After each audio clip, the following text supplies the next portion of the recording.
This is what I'm worried about. What is it? Just the two best things I got. I hope they didn't get all soaked up. Oh. Books?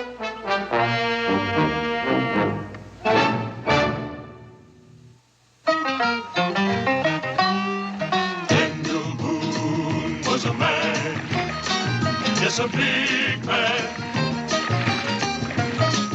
with an eye like an eagle and as tall as a mountain was he. Daniel Boone was a man, yes, a big man. He was brave, he was fearless, and as tough as a mighty oak tree. From the coonskin cap on the top of old Dan to the heel of his rawhide shoe, the rippin'est, roaring'est, fighting'est man the frontier ever knew. Daniel Boone was a man, yes, a big man, and he fought for America to make all Americans free. Daniel Boone.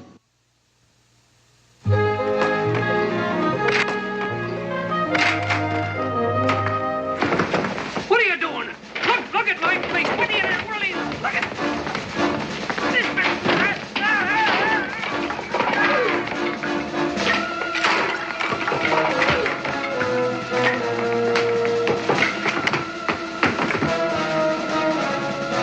Hey, what's going on here?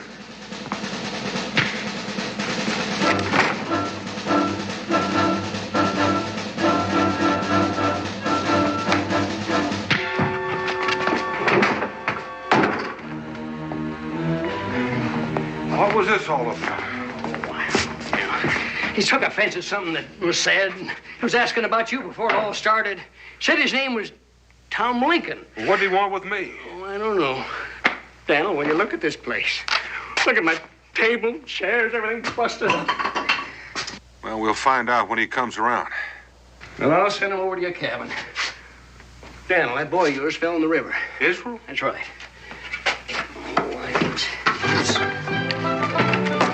Here, Nancy, have a hot cup of tea. Thank you. Israel, I thought I told you to get out of those wet things. Now, scoot. Our books aren't hurt now. Just a mite damp. That's fine, but the important thing is to get you dried.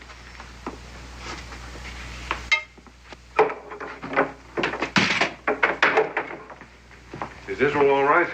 Yes, Pa. He was catching turtles and he fell in the river. And this young woman fished him out. Oh, no, I fell in and he pulled me out. I want a baby boy just like him. He's got more grit than a sandbar. I went under and he ottered in and swum out to save me. Now, that's the kind of baby boy I hanker for. He must be Daniel Boone. My husband, Miss Nancy Hanks. Howdy. Dan, what happened to your ear? It's been bleeding. Oh, it's nothing, just a little scuffle. Nothing. You sit down there.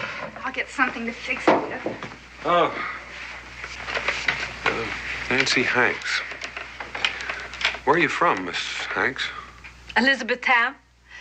Some folks call me Nancy Sparrow. because I lived there with my aunt and uncle, Tom and Betsy Sparrow. Oh.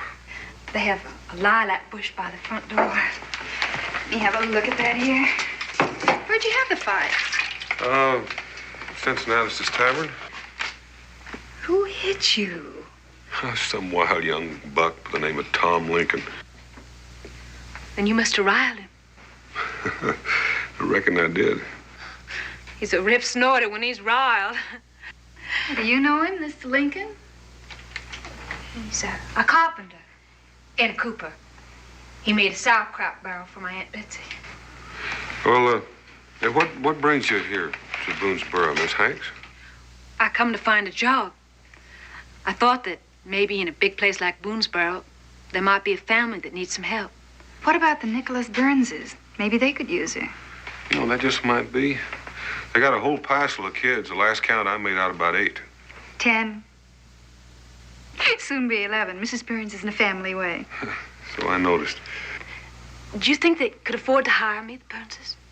Oh, they're pretty rich. They got 3 horses, 2 cows, and a wagon. Oh, and they brought back a raft full of plunder. Pewter and copperware and all the pots and pans you can shake a stick at. Candle mold, 2 spinning wheels. Well, did they bring along any books? I didn't see any. Well, that's too bad. Do you like books? They open up your eyes and your mind. I want to read all I can so I can be ready for him when he opens up his eyes. Him? Who? My boy baby I was talking about. I can just close my eyes and see myself loving him and nursing him and raising him up against the sky and saying, "Here we come." We're from. But I know, deep down inside me, wherever he comes from, that he will rise up into greatness. How do you know that? Well, I was walking in the woods, in a grove of wild crabapple trees, and they was in bloom. And I heard a voice above me, like it was in the blossoms. And it said, right out, clear as day, "You will have a boy baby, and he will sit in high places." The voice of God? Oh, no. It sounded more like my grandmother. But it must have been most unsettling. But it is Miss Nancy, isn't it, Miss? That's the trouble. I know who I want for my boy's father, but he wants somebody else. Well, maybe things will work out. Becky, could I have a little of that tea? Of course.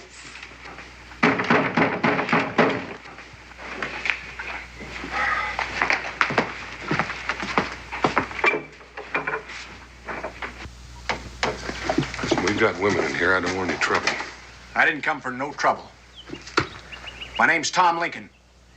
Are you any kin to Mordecai Lincoln? That's my brother. I knew your father, Captain Lincoln, before he was killed by the Indians. That's the only reason I'm here. Come on in.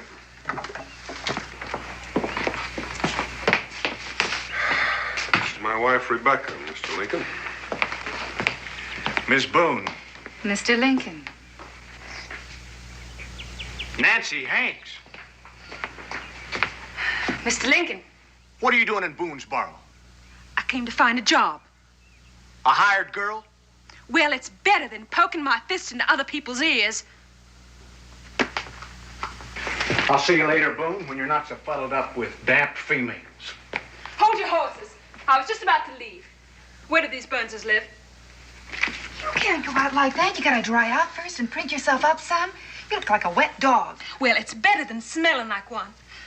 I'm obliged for the tea. All right, I'll go with you and get you acquainted with Mrs. Burns. A wrathful man stirreth up strife, but he who is slow to anger appeaseth strife. Proverbs.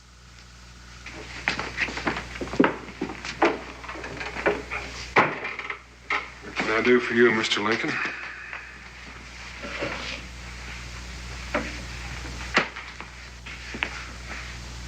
Do you believe in slavery? No, I don't, do you?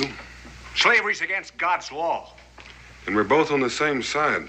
But did you come over here to discuss slavery? Well, no.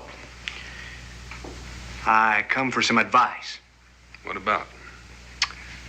Well, I've had a job lately hewing out timbers for a new sawmill Denton Gahegan's building down on Squirrel Creek. A couple of days ago, he bought 2 slaves and put them to helping me. It must have been the 2 that came through here the other day with that fat slave trader. That's them. Well, what did you do? I quit. If I work alongside of slaves, it'd be the same as saying I believed in slavery, wouldn't it? Could be taken that way. It sure could. But now here's the rub. Now Gahegan won't pay me for the 3 months' work I already put in. So what should I do? Why are you asking me? Who should I ask? You're the head man here, ain't you? This place is named after you, ain't it? I reckon it is. Well, so there ain't nobody else to ask. Well, I reckon your only way out is to sue. Well, now, how do I do that? Well, you know the man down at the tavern, Cincinnati? Yeah. Well, he's a justice of the peace. Go see him. And that's the best you've got to offer. That's it. Unless he sues you back for busting up his furniture. I've already agreed to mend his furniture, and when I'm through, it'll be better than what he had in the first place. And that's more than I can say for Kentucky. Now, what's wrong with Kentucky? Look at the mess it's in. A man can't collect what's owed him. If it's an honest debt, he'll collect it. You bet I will. Thanks for nothing. Hey, wait a minute. What do you mean, honest debt? You casting doubts on my honesty? I said the court will decide it. Well, I'm casting doubts on yours. Now, you just wait just a minute. That wasn't no honest punch that flattened me out. What was it? It was a lucky punch.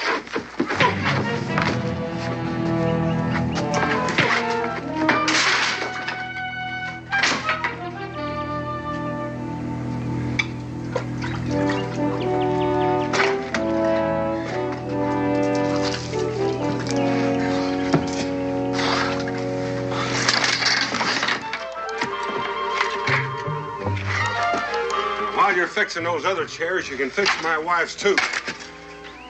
If you can. What happened to my chair? He sat on it too hard. Good day, Mr. Lincoln.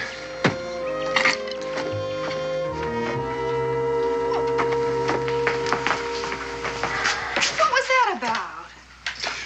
Take a look at my ear. Not again. Oh, I'm sorry for Nancy's sake. What's Nancy got to do with this? Tom Lincoln is the one Nancy wants for the father of her boy baby. Coming here to Boonesboro for a job was just an excuse to follow him. Well, did she get the job? Yes, they were glad to get her.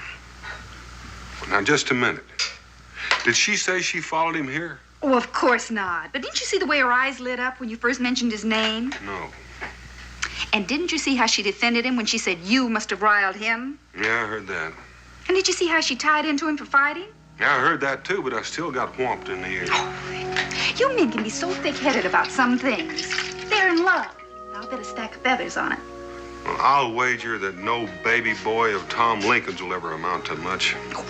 Here, give me that.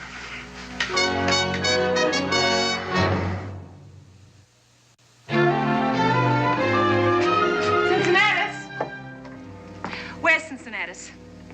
Down the river. Went to serve a paper for me. For you? Why? I'm bringing suit against Denton Gahegan. Worked for him for 3 months, and I won't pay him. Well, who's minding the store? I am. I'd like a pound of sugar on the Burns account and a half a pound of black pepper. I'll weigh them out.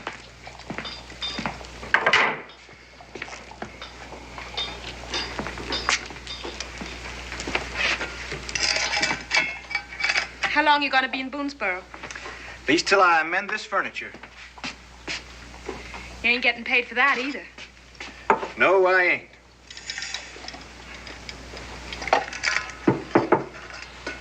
Well, looks like you're not getting ahead so fast, are you? I've been spoke to by Ezra Beane. He wants me to make him up some white oak barrels. He's starting a whiskey distillery. Then you'll be staying on a spell? Maybe. And maybe not. Some fella spoke to me and he wants me to go buffalo hunting with him out on the prairies. Buffalo? Prairies? How do you like your job? Fine. Burns are kindly folk. What do you have to do? Oh, just chore around. Women's work. First thing in the morning, I milk. How many cows they got? 3, but only 2's fresh. And then I get the babies up and make breakfast. Pancakes? Sometimes. Can you flip them? Of course I can flip them. How high? High enough to turn them around. Clever woman could flip them up a chimney and run outside and catch them coming down. Well, I ain't that. You're joking me, ain't you? Fixing to get mad, wasn't you?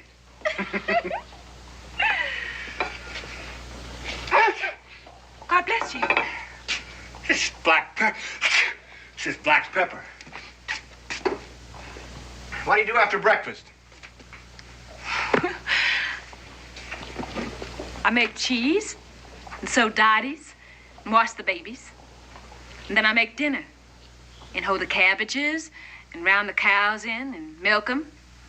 Then on Monday, I do the washing and on Tuesday, the ironing. This morning, I strained out a tub of wild honey. But that ain't every day. Mrs. Burns, she's so poorly that I had to put her to bed, too. But then, I get to sit by the fire and read my storybook on my Bible. It's my favorite part of the day, reading a little. Reading? What's the matter with reading? Puts notions in your head. Well, a head should have some notions in it. Not the kind you got. Well, what kind should it have, like yours? If your head had some notions in it instead of all that wrath, you wouldn't be working here for nothing.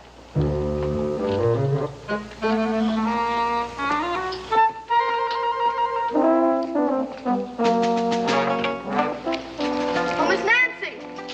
Hello, Israel. Pa told me to tell you. We got some books. Well, that's wonderful. What books? I don't know, but one of them's a fable book. Aesop's Fables? Yeah. Did you read it? No, I told you. I don't like books. Good boy. Could I borrow it? I reckon that's why Pa told me to tell you. Good. Then I'll amble over tonight and get it. Well, you thank your pa for me, Israel.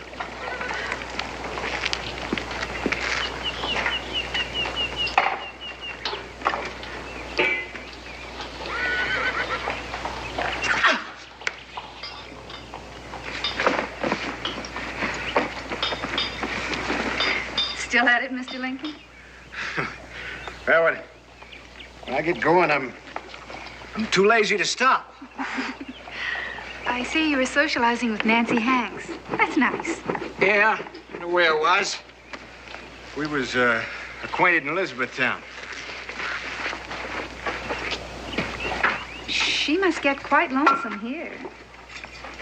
You never get lonesome when you're working, and she's busy as a horse's tail in fly time. You know, she'll make somebody a fine wife. Why are you doing this, Mrs. Boone? Doing what? Trying to make a marriage twixt Nancy Hanks and me? Ain't that what you're up to? Yes, I am. I like Nancy Hanks. And I think she's gone on you. And I like you, and I think you're gone over her, too, whether you know it or not. Something's keeping you two apart. I don't see why I shouldn't try to find out what it is and bring you together. Mind you, I'm drawn to her, huh? Even sparked her some. Took her to a Baptist camp meeting once. But then I drew back. Why? I couldn't put a reason on it. Did she say why she came here? To look for work. It ain't that. It was to follow me. Do you think that? Well, what else can I think? Besides, she's upset. I want a different kind of woman. Got my eyes on one, too. As soon as I'm shut of these jobs here, I'm gonna do something about her. Who is the lucky girl? You know Christopher Bush in Elizabethtown, the German fellow with all the sons? No. They're good boys. No back out in them. They never duck a fight when it's necessary, and nobody ever heard them holler enough. I take it they have a sister. Yep. She's the one. Name her Sari. Sarah. Hey, she don't get me fired up the way Nancy does, but she's solid, like her brothers. Solid? Do you love her? I could if I took her to wife. That's no way to start. You have to... Well, I just hope you're making the right decision. What? Oh, excuse me, Mrs. Boone. Cincinnati's is back. Hello. Hey. You served the suit paper on Denton Gehegan? Yes, I done it. Had to dog him all the way to Elizabethtown to do it, but it's served. Now I got one to serve you. Den Gehegan is countersuing you back. On what grounds? He says the timbers you hewed out for him wasn't cut true and square. That's a lie. Well, if it is, it'll come out in the trial. Well, Becky, how you been? Fine. Things been pretty quiet. Well, he sure wasn't quiet in Elizabethtown. How was that? They had a big wedding. I tell you, there's more victuals than you ever seen in your life. And old pies and cakes. Who got married? Well, Daniel Johnson, the new jailer over there, and you ought to seen him pour that liquor on. There was corn whiskey here, there was West India rum, dandelion wine, and oh, I tell you, that was a big wedding. And if I got myself a big head. Excuse me, Becky. Who'd the jailer marry? Huh? The bride. Who was the bride? Oh, big strapping, yellow-haired gal by the name of Sari. Sari Bush it was, yeah. I got to get in the tavern if I can get my head through the door.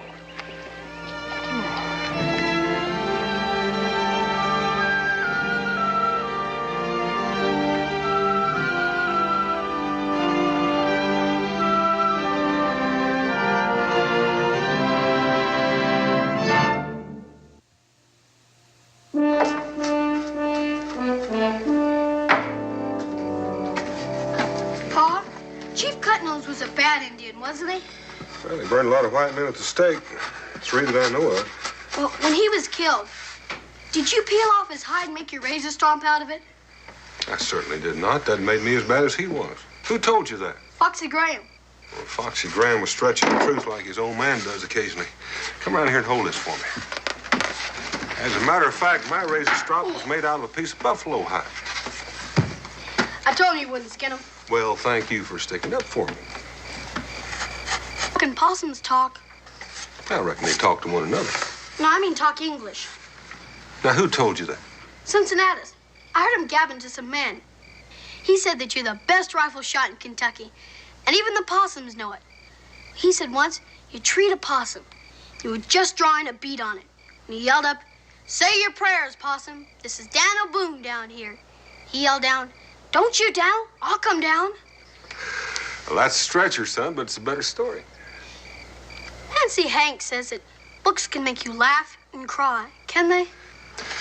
Well, it makes some folks laugh and cry. Did you tell her we've got some books? I told her. She says books take you way out yonder. Do they? Well, the good ones do. Never took me way out yonder. Maybe I should try another one. Well, it wouldn't do you any harm. You haven't been doing too good in your learning. Maybe it'd help to read a few books. That's not the kind of learning I want. I want to learn how to kill bears and trap varmints like you do. Well, these old times are changing. Kentucky's not always going to be the dark and bloody ground. Pretty soon a man will have to be educated just to live here. I don't see what's wrong with being a trapper and a hunter. Oh, hi, Nancy. Good evening, Mr. Boone. Israel? Come to borrow a book? Yes, I have, thank you. Books ain't as plenty as wildcats in these parts. I come to borrow Aesop's fables. And I brung you Robinson Crusoe. I know you like it. It's about the adventures of a man cast away on a desert island. Thank you. There you are, son. Read it. But tomorrow, it's bedtime. Night, Pa. Night, Nancy. Come on in, Nancy. Rebecca, Nancy Hanks is here. Nancy! Oh, Nancy, how nice to see you. Did you hear the news Cincinnati's brought back from Elizabethtown? No, ma'am. We was fixing to boil up some soap, and I was busy all day leaching out ashes and making lye. There was a big wedding over there. And guess who got married? Sari Bush and Daniel Johnson.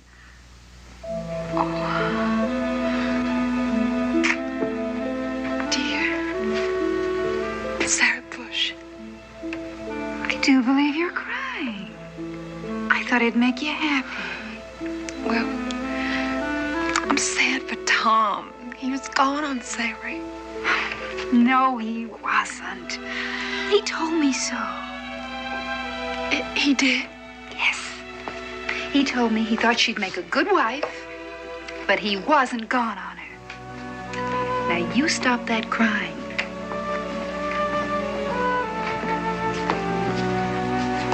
Here's a book. Thank you. I'll take good care of her. I told Nancy about the wedding. Now she has a clear feel for Tom Lincoln. Oh, Tom Lincoln won't never marry me. He's got something against me. Well, what in the world has he got against you? Well, I don't know. He gets close and then he backs away. What do you think it is? Well, I don't know either, Nancy, unless...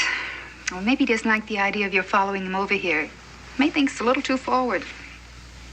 Who says I followed him over here? Is that what he told you? Well, he sort of mentioned it. And you think that that's why Tom is so standoffish? Because he thinks that I'm too forward? Well, if he does, it's a mighty silly reason. Come in. Daniel? Tom Lincoln here's got a favor he'd like to ask of you. He wants you to go down to Squirrel Creek and inspect some timbers that he hewed out for Denton Gahegan. Why? Well, so you can testify in a suit and a countersuit that them logs are cut true and honest. You want me to testify after the mess I got Kentucky in? That's the only reason I'm here. It's the least you can do. You've got a lot of brass. Now, Dan, don't go getting ringy. Just lamb down. If justice is going to be done, I've got to hear testimony from somebody I can trust, and I figured it might just as well be you. Oh, thank you, Cincinnati. The only reason I might do it is because I liked his father. Well, much obliged. Ma'am. Wait a minute. Which of you gentlemen is going to escort Miss Hanks home through the dark to the Burnses? Well, I'll be happy to take her.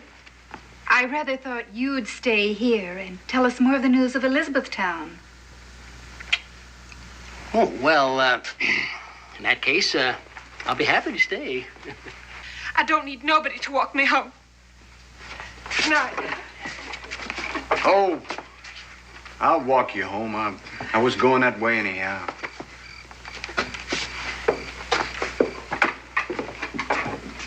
Oh, at least we got them together. That Lincoln, he's as ornery as a sore-toed bear. Just 'cause he asked you a favor. No, because he keeps putting off that fine girl. Now, what's that for? 'Cause I kind of like you. You know, you're the only married couple I know who makes me regret being a bachelor. Good night, Cincinnati. Good night, Daniel. Becky.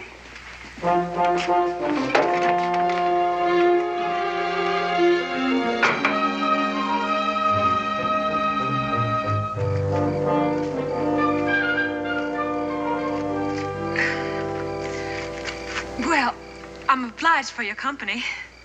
Wasn't nothing. Tom, you're as solemn as a papoose tonight. Not one of your stories. I want to say something. Nancy, my head ain't full of wrath. I get mad sometimes, sure. But I only fight when I get insulted. My man's gotta fight then, or he'd be yellow as a harvest moon if he didn't. Can't you get it through your head? I'll try, Tom. Oh, all right, then. Well,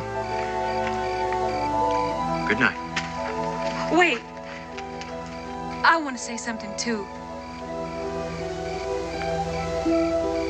I'm sorry about Sari Bush getting married to that new fella. Oh, I'll get over it. Now I won't have to go through all that sparking.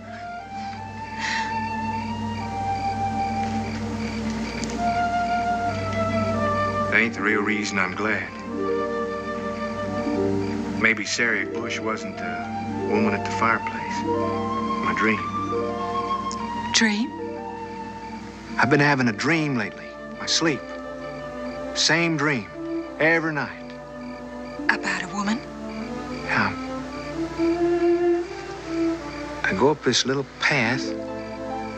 A strange cabin. Just like we done here. And I know what's inside. Bearskins on the bed. And seed corn hanging down from the rafters. I know there's a woman in there. That's when I get scared. But I force myself to push open the door and look in.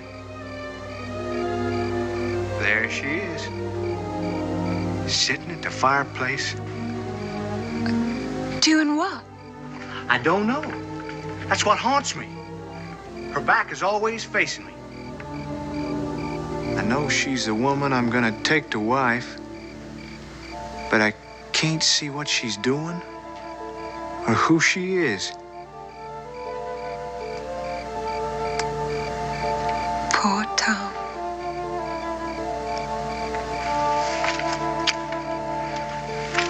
You have to go in right away? Yes. Good night.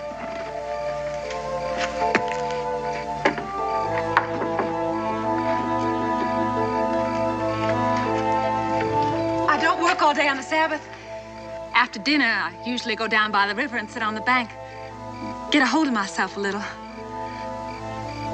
Good night.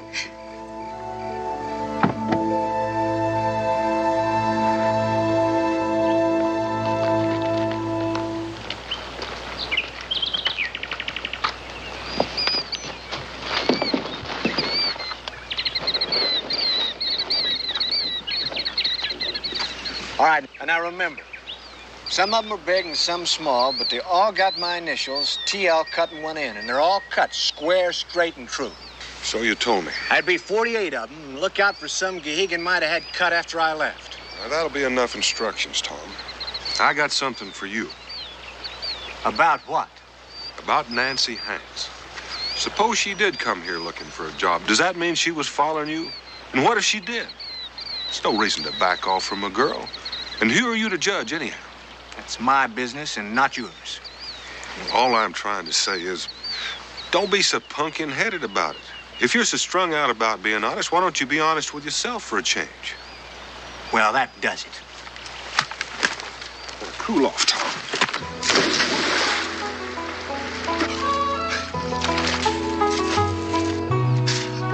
You just take care of the logs. I'll take care of my women. Why I'm doing this for an opinionated, horn-handed, fly-by-night, backwoods carpenter is more than I can figure out.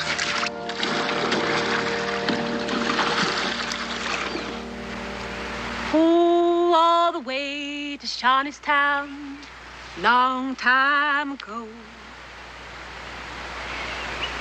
And when we ain't talking, you can almost hear the bells. Bells. Bells. Bells ringing out the glory. The glory of what? Of the world. Of the trees and the heavens. Mortal man with feet of clay. Gone tomorrow and here today. The glory of being alive.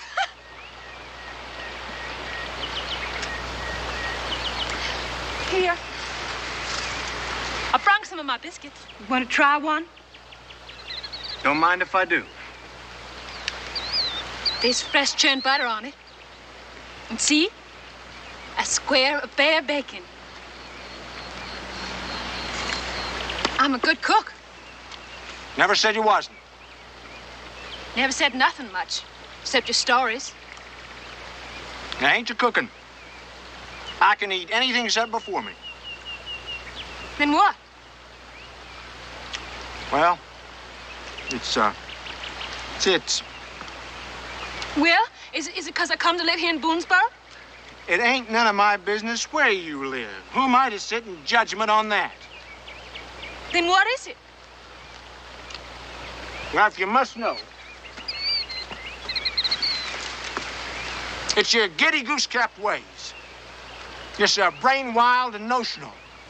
Your head's full of dreams and legends and strange stories and philosophies you get God knows where. Well, you have dreams. I have one dream, and it ain't like yours. And I don't hear bells on the riverbank or voices in the woods and reading books all the time. What kind of a woman is that to take to wife? To abide with? What are you? I'm a believer.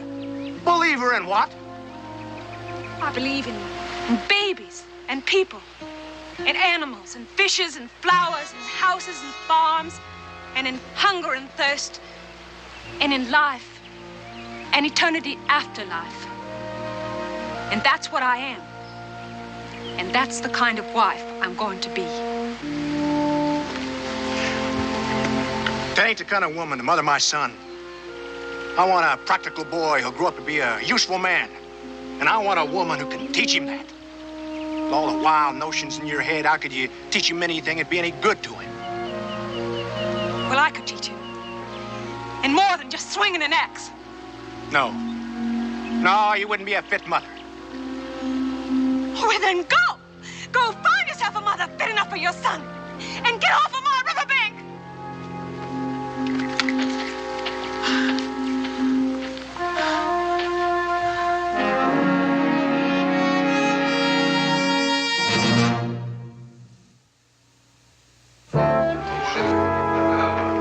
I might have known I couldn't get a fair trial here at Boonesboro.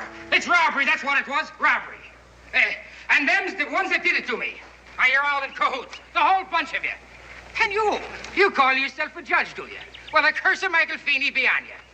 And you big busybody, you're the one that did it to me. You framed me. You're all in cahoots, the whole bunch of you. Cincinnati, do you hear a fly buzzing? A fly? A fly buzzing? Well, I don't have to stand here and take your insults too, Mr. Boone. Fine bunch. Here's your hat, Mr. Gehagen. Me hat? Let's be on our way, Mr. Gehagen.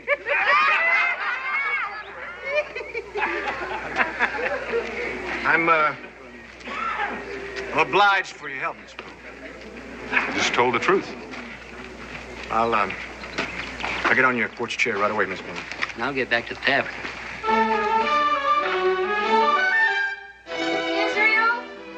Israel! I need some firewood. Israel, you hadn't have your nose out of that book since the trial. Just a minute, Mom. This minute, firewood. Yes, ma'am.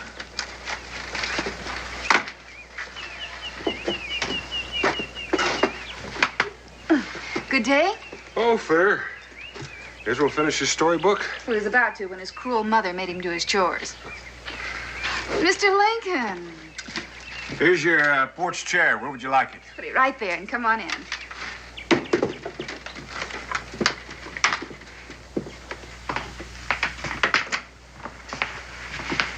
Well, how much do I owe you, Lincoln? Not a thing. Present for Miss Boone. Thank you very much. Tea? Coffee? Oh, no thanks. I gotta be moving on. Oh, you must be getting ready to start your whiskey barrels. No, I'm passing that up. I'm on my way to New Orleans. New Orleans? How? Well, I'm gonna go down to the Ohio and build me a broadhorn flatboat, float her to the big river, and then on to the French settlements. Wanna go partners with me? Me? Partners? I know you won't cheat me none. Well, that's a fact, but No, there are too many people down that way to suit me. Well, we could sell a flatboat for the lumber in it and then come on home. And what if he can't sell the boat or get stove up in a wreck? Oh, I've lived on acorns and slept in the rain before. I reckon I can do it again. How about it? Well, He'll do no such thing. He's going to stay right here in Kentucky. And that's what you should do, too. Take your Gahagan money and buy a farm. Build a cabin and settle down. Well, you gotta have a wife to settle down, and I ain't got no wife. When are you leaving? Right away. Aren't you going to say goodbye to Nancy Hanks? No, I ain't. I don't care what I dream about. A man can't mess up his life on account of what he sees in his sleep. I ain't gonna take her to wife, and that's final. All right, don't. If she don't want me on her riverbank, I'll stay off her riverbank. take an awful lot of wood shopping to make one of those flatboats. The more to sell, the better. The more lumber. Well, you aim to do it with this thing? Well, that's as dull as butter paddle. That's the only thing that frets me. I ain't found no place to sharpen it. Well, I might be able to help you. I know where there's a mighty fine grindstone. Where? Come along and I'll show you.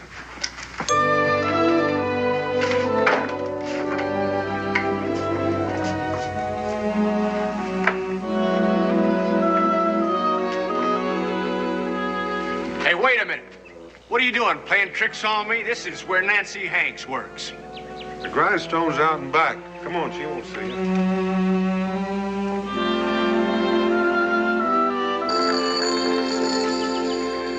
Howdy, Daniel. Nick. Tom Lincoln, Nick Burns. Oh, Mr. Lincoln. Howdy do. Want to sharpen the axe, do you? I'd be obliged. My wife didn't want me to fetch this stone long, but it's made me friends with every man east of the Green River.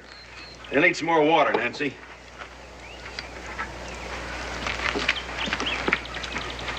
That's the helpingest girl I ever met. Never gets tuckered out.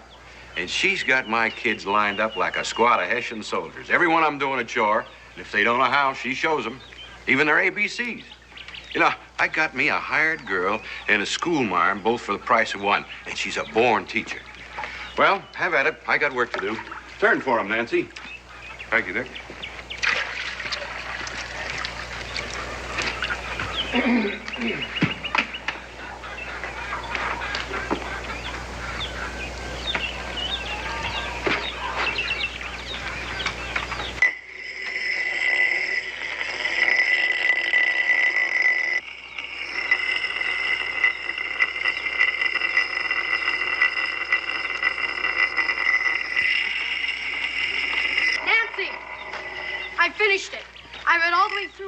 I didn't get any spots on it either. Washed my hands every time before I touched it. Well, it belongs to treat a book like that. But did you like it? Oh, yes. Wasn't it good? He lived on that island for 24 years, all by himself. Who? Robinson Crusoe. And when he saw the footprints in the sand, crime and Antley, wasn't that a dinger? Always gets me in the throat, that part. Did me, too. Well, who made the footprints? A savage, like a Shawnee, only darker. The cannibals were about to eat him. Robinson Crusoe saved him. It was on a Friday, so Robinson named him My Man Friday. A slave? No. But wasn't Robinson handy with his tools? I mean, the way he made his house and built his fort. Tools? That's in the book? It is. And wasn't old Robinson a good man? Praying to God and cleaving to the promises in the Bible, keeping his faith.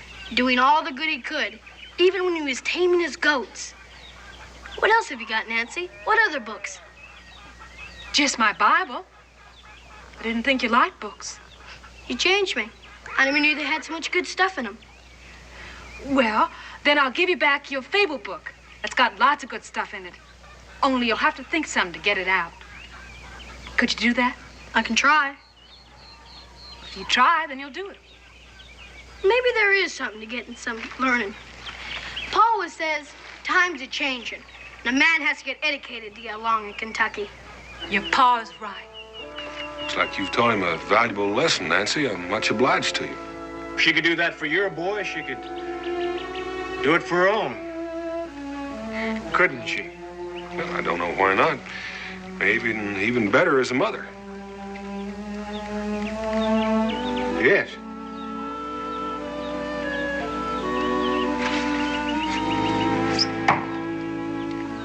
I don't think I ever said this before in my whole life, but I'm saying it now. I was wrong.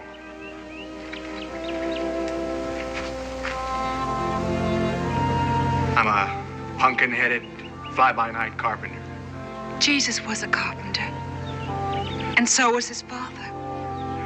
There's a sight of difference twixt me and Jesus. Jesus never got married. Neither did you. No, but I want to.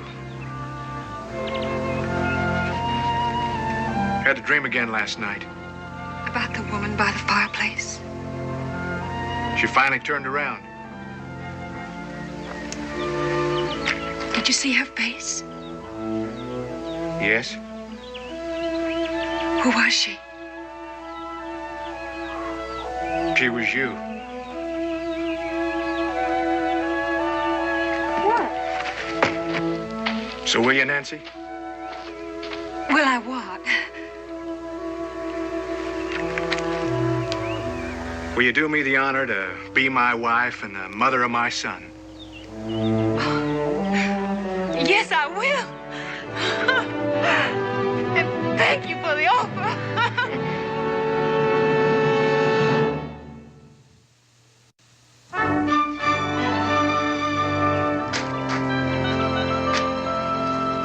You know, for a confirmed bachelor, you seem mighty anxious to get the knot tied. It's a long trip down the river to my brother's place. Well, be sure to tell Mordecai hello. I will. You can stop pacing, Tom. Here she comes. I said goodbye to everybody. Cincinnati's broke down and cried. I just wish we were having the wedding here. Oh, Tom wants his brother to stand up with him. Well, the canoe's all loaded. Your tools and stuff, and your basket and books are all wrapped in fawn skin. Thank you, Israel. Well, that's it then. Let us know when you have a baby and if it's a boy or not. Oh, it'll be a boy, all right. Tom can teach him how to split rails, but there'll still be plenty of room left in his head for book notions, too, won't there? If you say so. And we'll name him after your father, Tom. I'd like that. Well, we better be going. Thank you, Becky, Good luck, for Tom. everything. Tom, Thank you, Right, Dad. Nancy. God bless. can I go see him off? Go ahead, son. A boy, baby. Maybe he will rise to high places. Yeah, he might even be president someday. Well, I wouldn't go that far. What was Tom's father's name? Abraham. Abraham Lincoln.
piece of luck. You must have stayed up all night practicing, sweet. Well, your luck's bound to turn, Cincinnati's. Oh, innkeeper shucking coins. folks in Boonesboro would see me. Yeah, go ahead now, just go ahead. You just watch this. I'm getting the hang of it. It's a mighty fine toss.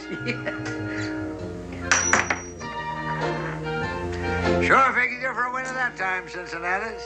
The only way for me to win is to quit. How much you take off of me? Yeah, let's see now. Well, no more than 25 shillings. Why don't you just set fire to this bug-infested place of yours and open up business as a full-time coin tosser? You do better. Oh, the coach is here. Yeah, well, it's about time. Why ever get into these things? It seems like everything come to your place. You're late, Abram. Darn near lost the wheel splicing through Warren's Creek. Yeah. Well, if you lost it, I wouldn't have money for my fare home. Have a good trip, Cincinnatus. Yeah, well, don't spend them coins too fast. Give them a chance to get used to the new owner.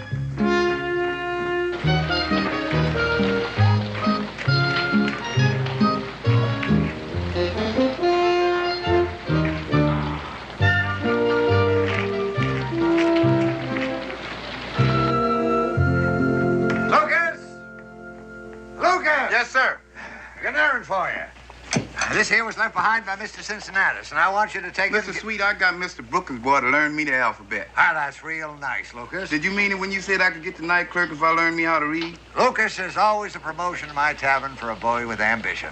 But right now, you better take off and catch that coach.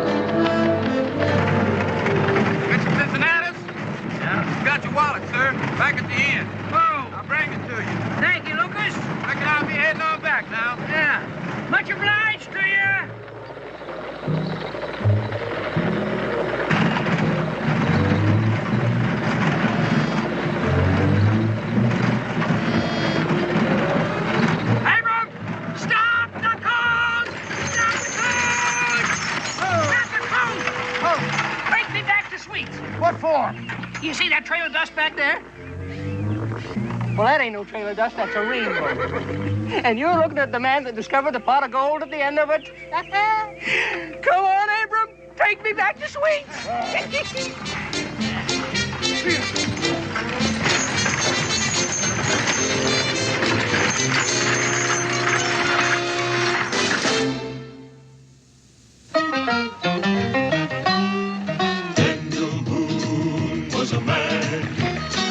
Yes, a big man, with an eye like an eagle and as tall as a mountain was he. Daniel Boone was a man, yes, a big man. He was brave, he was fearless, and as tough as a mighty oak tree. From the coonskin cap on the top of old Dan to the heel of his rawhide shoe, the rippin'est, roaring'est, fighting'est man the frontier ever knew. Daniel Boone was a man, yes, a big man, and he fought for America to make all Americans free. Daniel Boone. The first thing you gotta do is understand about the Great Boonesboro Race. It is the biggest athletic event west of Plymouth Rock. I never heard of it. I know that, Sweet. Why do you think I'm telling you? Well, I still don't understand how my man Lucas fits in with a horse race. It ain't a horse race. How many times have I got to tell you? Look, every spring, this band of Indians comes to Boonesboro, see, to do their trading, and, well, they stay around town a couple of days just relaxing. Well, now 8 years ago, this band come to town with a brave that they figured could just outrun anything on 2 feet. They was bragging on him, and we got to bragging on Daniel Boone, and that's how all the betting started. Betting? You said betting? You never saw anything like it in your life, sweet. About 3 or 4 days before the race, folks come to town like they was running from a flood with all their worldly goods, just looking for a bet.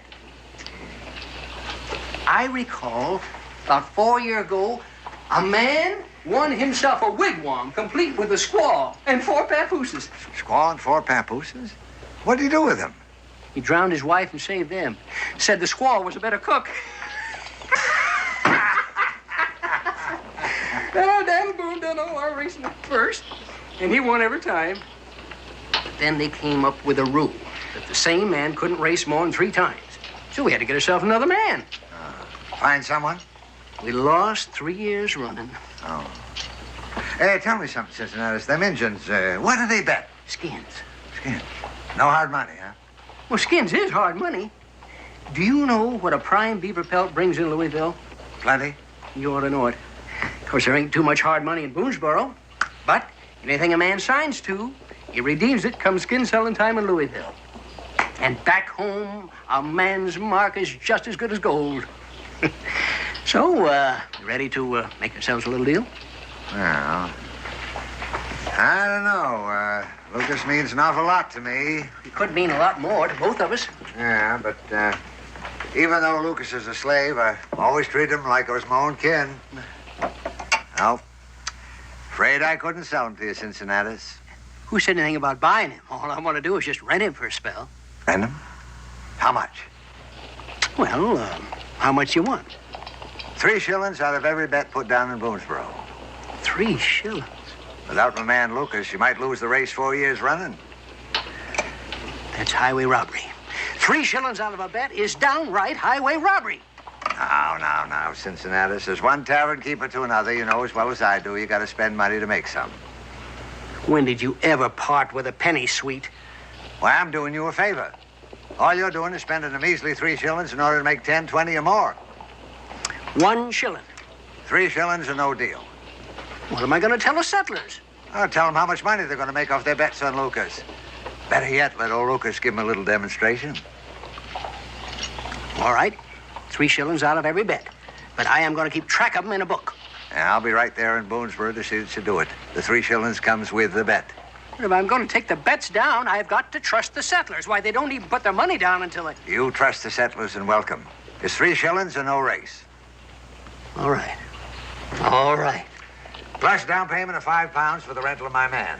But you're already getting 3 shillings. That's for the race. I got to be paid for my time. Lucas does a lot of work around here, you know. You're leaving something out, ain't you, sweet? What's that? How much you charging for the air he breathes while he's in Boonesboro? Now, Cincinnatus, I wouldn't do that to you. That I'm throwing in gratis.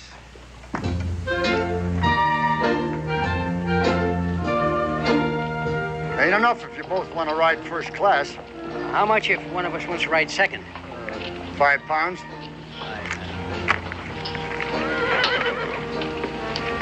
Inside, Lucas. I don't want you exposed to the weather. You're too valuable.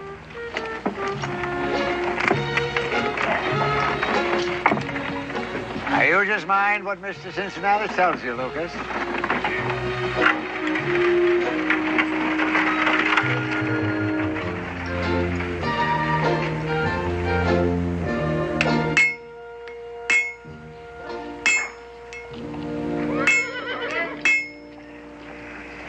Brooklyn, it's me, Sweet.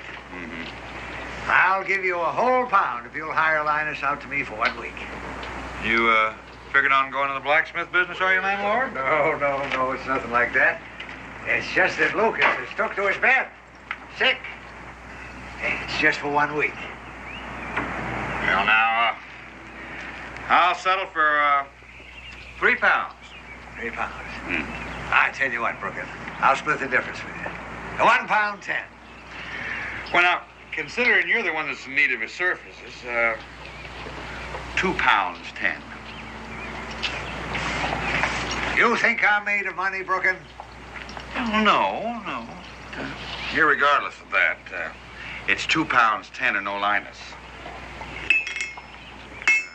All right. All right. In advance. You mean you wouldn't even trust me for a week? Now, we've been neighbors for some 10 years, ain't we? Not enough answer for you?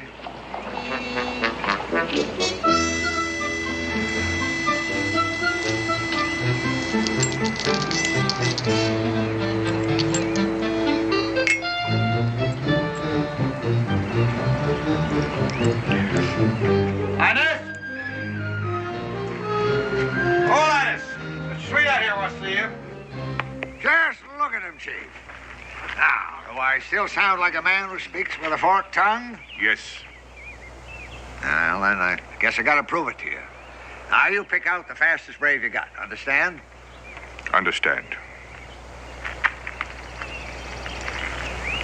Him, straight arrow. Him, Linus. Straight arrow, best runner in all Indian nation. Well, I still say that Linus will run him right into the ground. I'm here to tell you right now. It just don't make no difference who them Injuns race against us. Lucas here will run 'em right in the ground. Well, he's mighty tall and all, Cincinnatus, but Walt here almost beat Dan once, you know. And there ain't been nobody around here ever come that close. Yeah, and Walt's grown a mite. Well, Walt's just fine for ordinary purposes, but we're talking about betting real money. We're talking about our chances for making a real killing. Straight arrow, fastest runner in Kentucky. Sure hate to see you squandering all that wampum on a loser, Chief. Who you call loser? Straight arrow swifter than north wind, faster than antelope. Straight arrow brother to eagle. Step aside, son. You insult brother to eagle. The whole tarnation, Chief. If you're so all-fired sure of him, let's have a little demonstration. Straight arrow against Linus here. Bear Claw say, straight arrow lose. You win #1 squaw. Oh.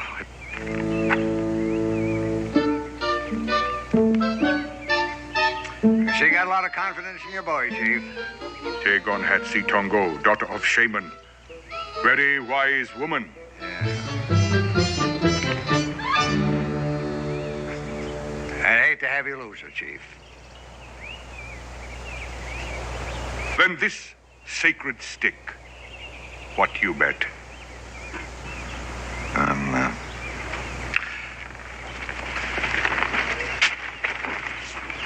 You sure you can beat this redskin, Linus? How lonesome do you want him to be? A piece of the king's own silver. You expecting us to bet every shilling we got on somebody we ain't ever seen race? Well, no, of course not. What do you think we're doing out here anyway? Walt will race Lucas out to the meadow and back. Now that's fair, ain't it, Daniel? Well, it's up to Walt. I'll race him, Daniel. All right, boy, now just imagine you got a lot of gold riding on your feet. Go, boy. Get ready. Go!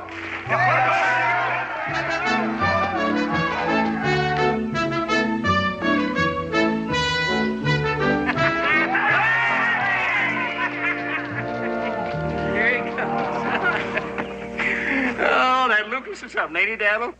You good friend to Indians, sweet. Always keep a soft spot in my heart for the underdog. Oh, Linus. Linus, would you mind taking a little stroll? Me and the chief are going to smoke a pipe apiece. And I don't want any of that smoke getting in your lungs, you know. You got to keep yourself in trim for the big race tomorrow. Yes. Fine boy, Linus. Him make good brave. Yeah. And it's only going to cost you 5 shillings out of every bet you make with the white settlers. 3 shillings out of every bet. I'm sorry, Cully, but that's the way it is. You got to look on it like it was kind of insurance. Well, I look on it like it's robbery. Yeah. What do you say, Dan? Well, the way I understand it, the money doesn't go to Cincinnatus. He just found a man to run the race. And that was the only way Sweet would agree to hire him out. That's exactly right, Daniel. But the point is, do we want to win or not? Well, why win if it takes all our money to do it? Well, you're going to put a lot more than 3 shillings on the bet, ain't you, Cully? I still say 3 shillings are too much. Now, 1's more than enough. All right. I'll come down to 4 shillings. 1. 2. And that's my final offer. Look, how many times have I got to tell you? If Sweet don't get his 3 shillings a bet, he is going to take his man out of the race. All right. 2 shillings a bet, and that's final. 1. All right, Chief, you win. But only because I consider myself a friend of the Indian. But that don't include Linus's food nor his wages. Wages? I thought him slave. Only when he ain't running. So that means you gotta pay me.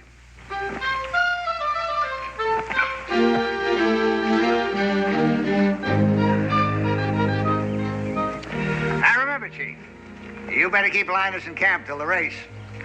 Wouldn't do for them folks in Boonesboro to catch sight of him running. I will. And Linus? Yes, sir, Mr. Sweet. You mind what the Chief tells you? Yes, sir. Well, it's been a pleasure doing business with you, Chief. And it does my heart good knowing I could help you folks. Here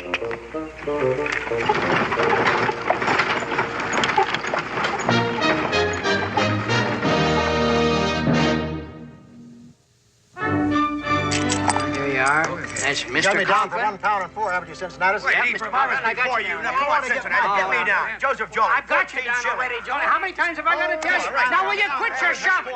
Now, listen, the race ain't even until tomorrow. Will you take your turn? Just a minute, you're forgetting something, ain't you, Cincinnati? Oh, now, wait a minute. I got everything right down here. Nobody's going to cheat you. That ain't what I'm talking about. How come he gets ahead of us? Oh, now, just a minute. If you'll excuse me, we got a little private business to take care of, so, Clem, will you take over here for a minute? Now, get your bets ready. We'll be right back in just a minute. Now, what was it you wanted? Well, I don't want no private talk. All I want's my 3 shillings out of every bet like we agreed on. You got any idea how much trouble we had just getting 2 shillings a bet? Even if they seen Lucas run?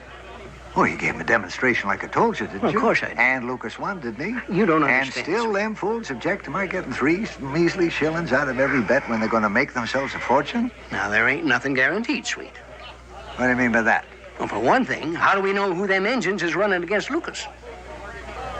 You heard something? No, but I ain't got a hankering to be tarred and feathered if Lucas loses. Now, you got every right to pull out of this thing if you want to. All you got to do is just give me back my £5, and I'll give you back Lucas. Of course, nobody makes no money, but you got every right, seeing as how the arrangement was for 3 shillings out of every bet. Well, you know I ain't about to turn down even 2 shillings when I come all this way and went to all that trouble to help you folks out. Oh, that was purely generous of you, Sweet. I want you to know that Shem Sweet ain't a man to go back on his word. Shem Sweet's word is his bond, Cincinnati. Seems to me you lost me about 3 turns back there. Are you telling me you are going to accept 2 shillings out of a bet? Ain't got no choice, have I? Well, ain't none of us got a choice, Shem. Promoting's hard business.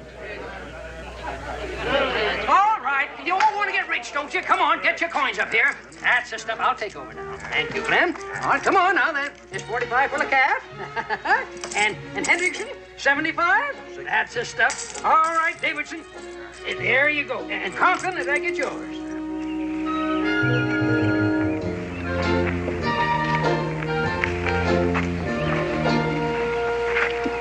They're sure smiling, ain't they, Chief? Try believe Tall Pine win race. Oh, named him Tall Pine, did you? Tall Pine bring honor to Cherokee. And not to mention Little Wampum, eh, Chief? Nothing like a little friendly competition to bring our people together, eh? Cherokee have wise saying, good Indian finish in happy hunting ground. Oh, I'll remember that, Chief. Say, your medicine man ain't forgetting my 2 shillings every bet, is he? He'll remember, but only 1 shilling. 1 shilling. That's right, Chief. I keep forgetting. Mr. Sweet, see you for a minute. Oh, sure, Linus. Excuse me, Chief. Well, now, Linus, they treating you good, boy? No complaints about the engines. Ah. Say, them engines got a new name for you. You heard what it is? I heard. They got one for you, too. Is that so? I like what? Natoconoma. Ah, sounds mighty impressive. What's it mean? Big frog who croaks. Is that what you wanted to tell me, Linus? No, sir. I, been doing some thinking, Mr. Sweet. Now, Linus, you shouldn't do nothing like that. It's liable to sap your strength. You should be doing nothing but thinking about that race tomorrow. That's exactly what I've been thinking about. And I also happen to know that Lucas is not in Stoverville like you said either.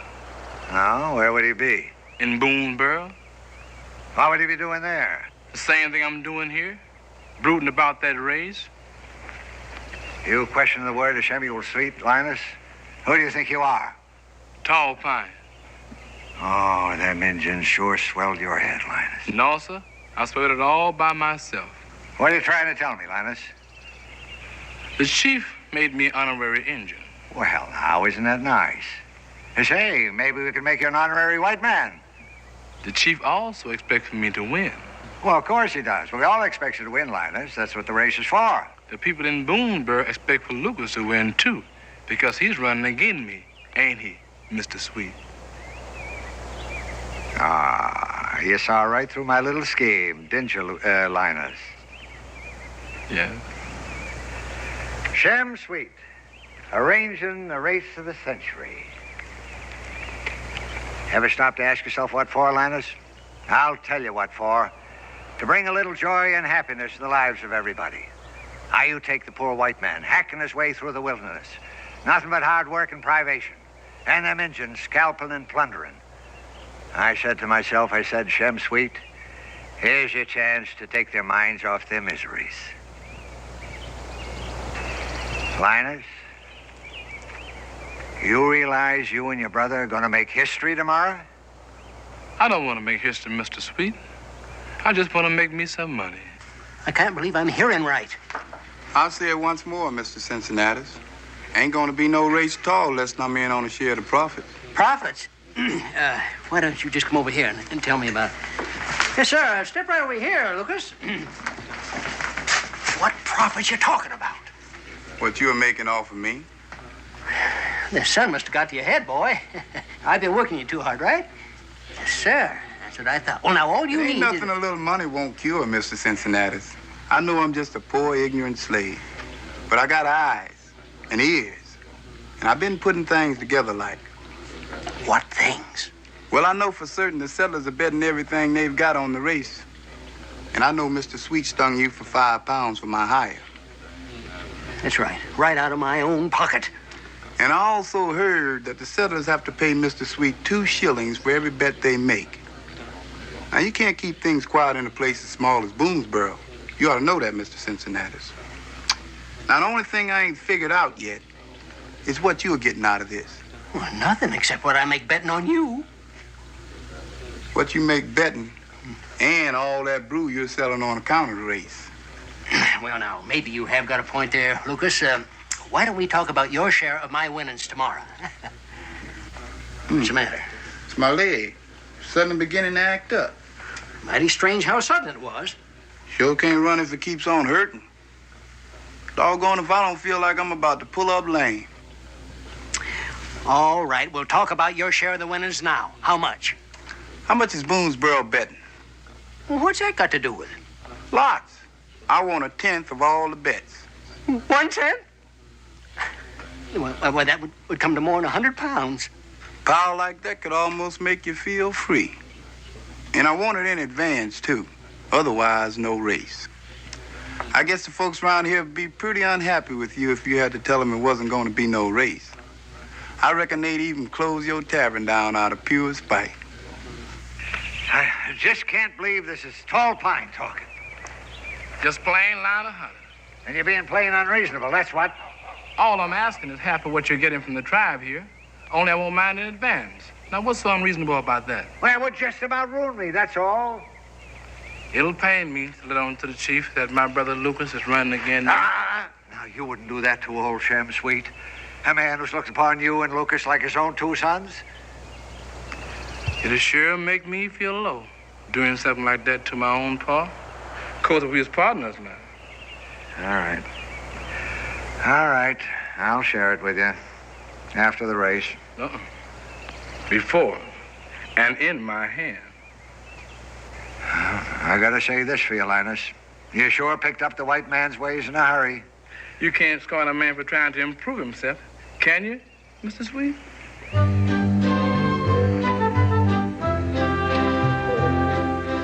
4, 5, and And there you are, Mrs. Stidell. That'll be 2 shillings. And there's your change. How much for the goose? Looks a little scrawny to me, Abigail. She's all plucked and ready for roasting.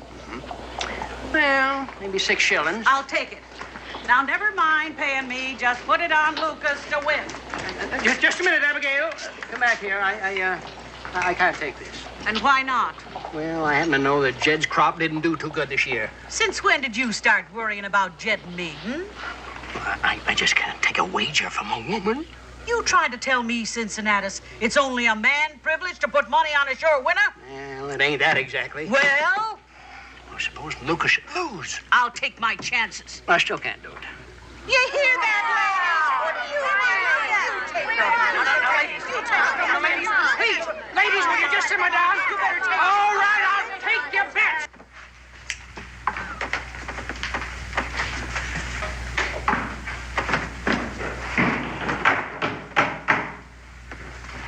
I'll get it.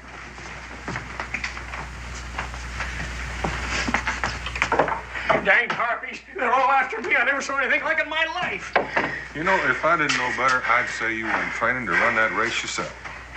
Daniel, every blamed female with an extra jar of preserved turnips is just clawing at me to lay their bets on Lucas. Well, that's the idea, isn't it? Well, you want to see me ruined? Every bet I've taken is going to cost me 10%. I thought you told me all the settlers had agreed to pay you 2 shillings per bet. But that takes care of Shem Sweet. How about Lucas? He's asking for his share now.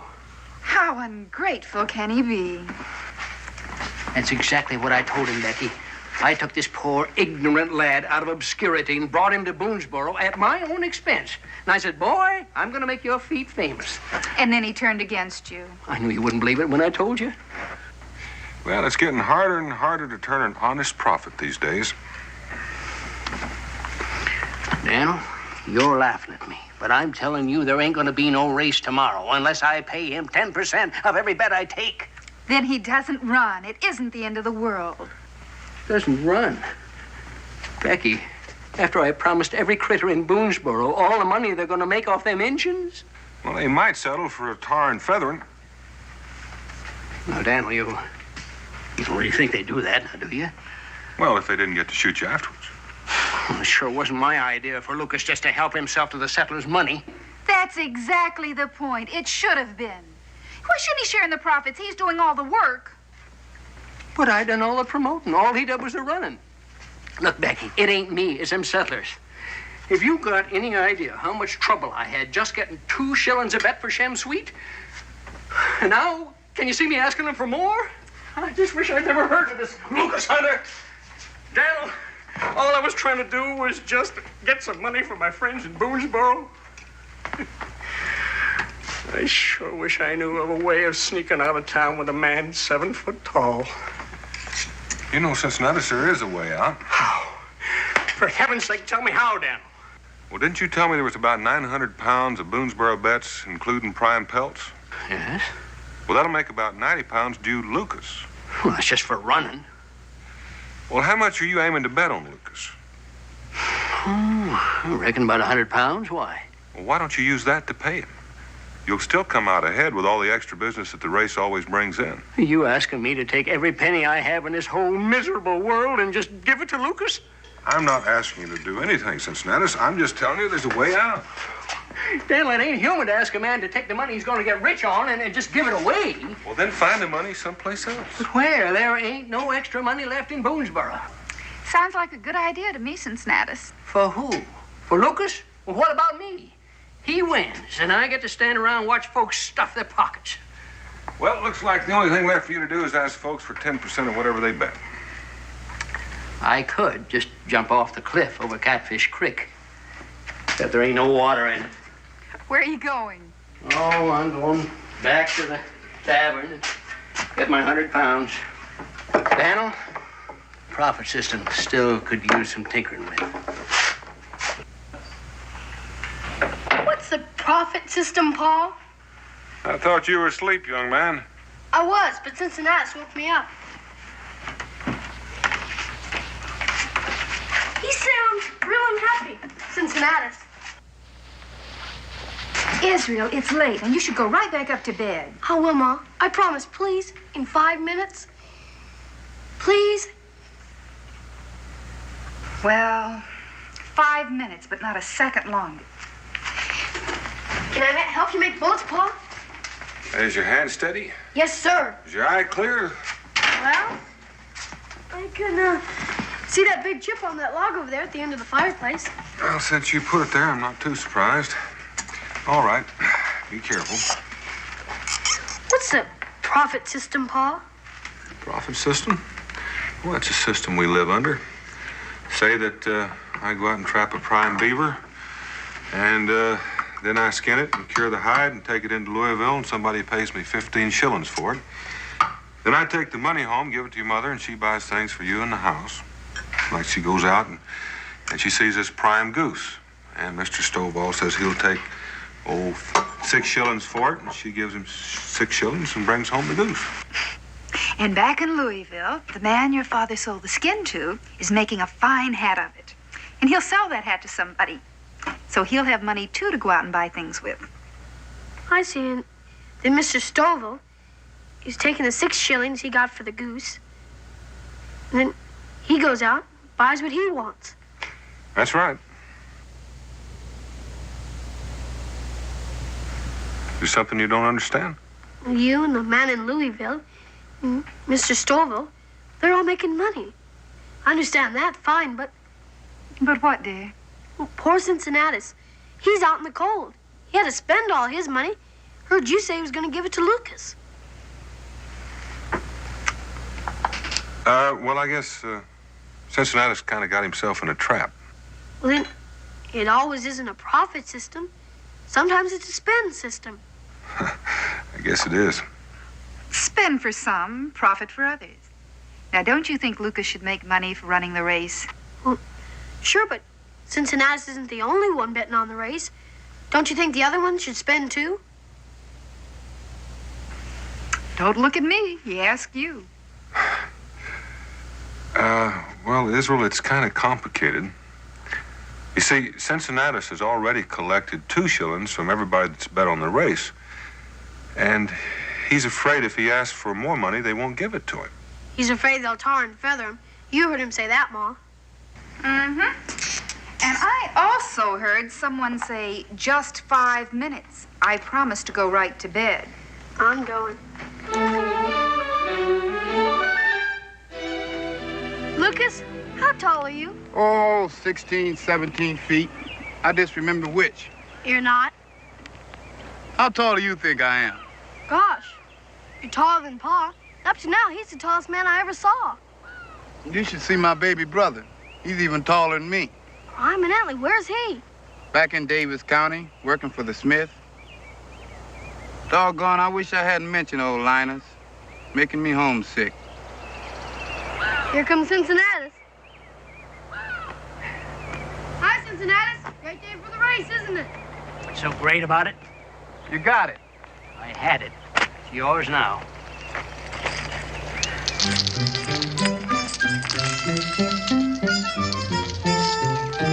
Just wanted to know how it felt. I got no use for it. Might as well keep it. Thanks. You didn't have any trouble collecting. No trouble at all. Of course, there was one group who wanted to just hang me on the spot. But I was worried because they was too busy arguing with the other 2 groups. Other 2? The second one wanted to run me out of town on a rail, while the third bunch wanted to have me burned at the stake. You can't be meaning this is your own money. Well, it was my money. Of course, I'll be happy to hold it for you until after the race. Mighty nice of you, Mr. Cincinnatus. It'll kind of remind me of what I'm running for. Hey, hold up a minute. I'll practice with you.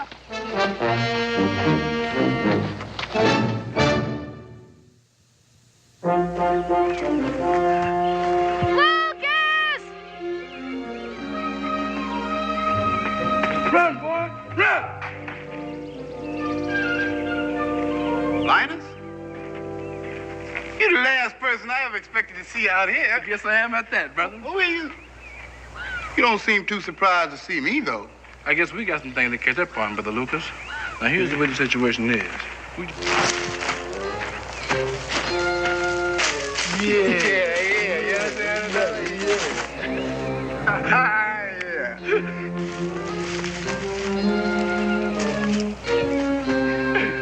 got your engine money? You got yours? More than I ever expected to have in my whole life. What you gonna do with it? Well, all my life I wanted to own my own anvil. Getting tired of pounding on Brookins. But he still owns you, Linus. Maybe. But he won't own that anvil. That's gonna be all mine. And that's where you're miscalculating the turbulation of the system. I is? Yeah, let me see. You see that bug? Mm-hmm. That's a letter, brother. The letter A. Is that a good one? Well, it ain't much by itself. But if you get enough of these bugs together in the right order of placement, you see, you got yourself a word. I'd still rather have me an anvil. You will also notice that all of these little scrawny letters are black. So there is. And this page, this is a page, brother, it's white. You still ain't catching the abulation of my meaning. No, can't say that I is. Well, what I'm trying to tell you, Linus, is that white ain't nothing without black. You see?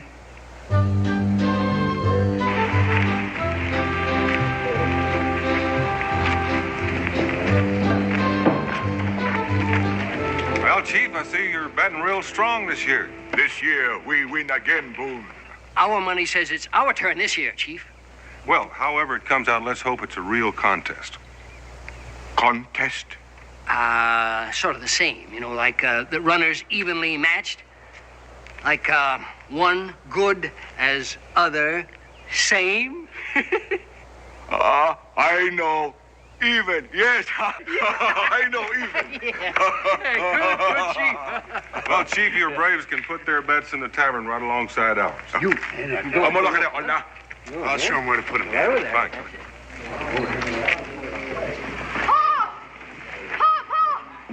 Paul, get Lacey!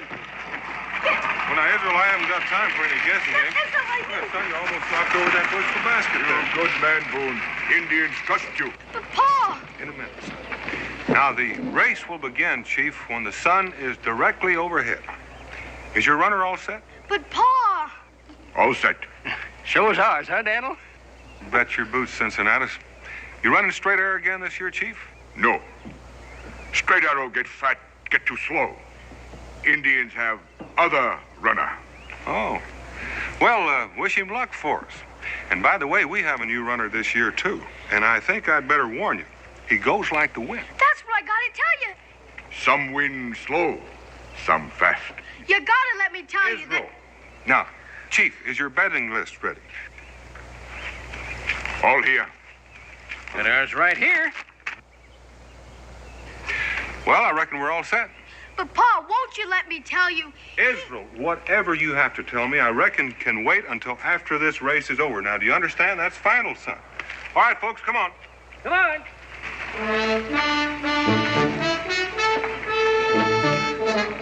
Won't somebody listen?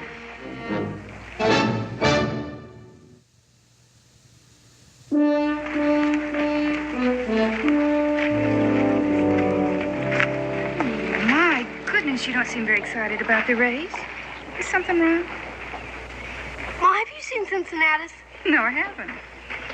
Well, I gotta tell him something. Paul wouldn't let me tell him. Can't you tell me? Man secret. No, it's not supposed to be. Well, sort of, but it shouldn't. There he is. Hey, Cincinnatus! Cincinnatus, I gotta talk to you. Now, boy, race about to start. Lucas is out in the woods, and I gotta go fetch him. I tried to tell Paul, but listen, there are two of them. Two of what, Israel? Two runners. Well, there's supposed to be. There's Lucas and their champion. No, there are two Lucases. Well, the guy running for the Indians, he looks just like Lucas. He's even as tall as Lucas. Boy, you start from the beginning. Talk real slow so I don't miss a thing. All right, now, remember this morning When I followed Lucas out into the woods to help him train, well, I lost him.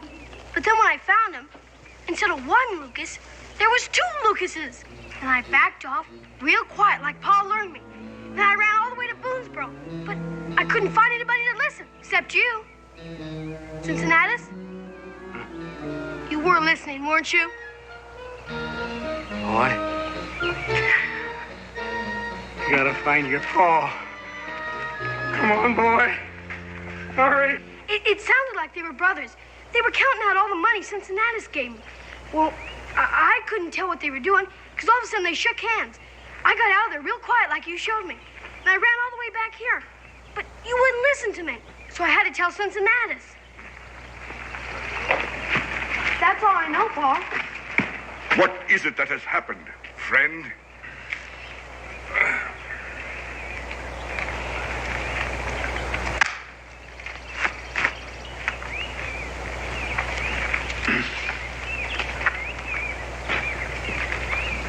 Angry Wolf, tell me what you say and what you do. Completely 2 things apart.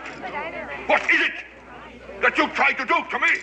Never did. I just don't think it's a good idea. I tell you, I didn't know no more about it than you done. All right, go talk with forky tongue. Who you calling old? You! Whiskers like goat, eyes like goat, smell like goat. You ain't no better roses yourself, Chief. Well, you skinny... You ever think you'd be this important, Linus? Can't say that I have, Lucas. Hey, I wonder where Mr. Sweet's going.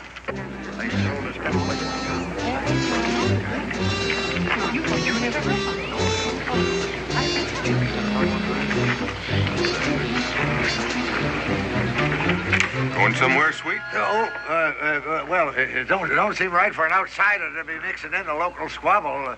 Well, now, that's where you're dead wrong, friend. We like outsiders mixing in, especially when they're more inside than outside. Yeah, well, I think... Oh, no, it would be plumb unneighborly of you to depart before the fun starts. Let's just walk right over here, shall we? Excuse us, friend. We're just coming right through here.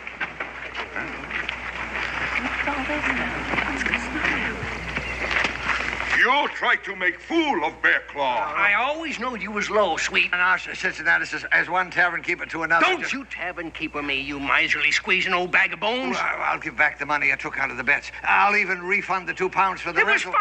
£5, you conniving. Give Big Frog to Cherokee. Him burn good at stake. Oh.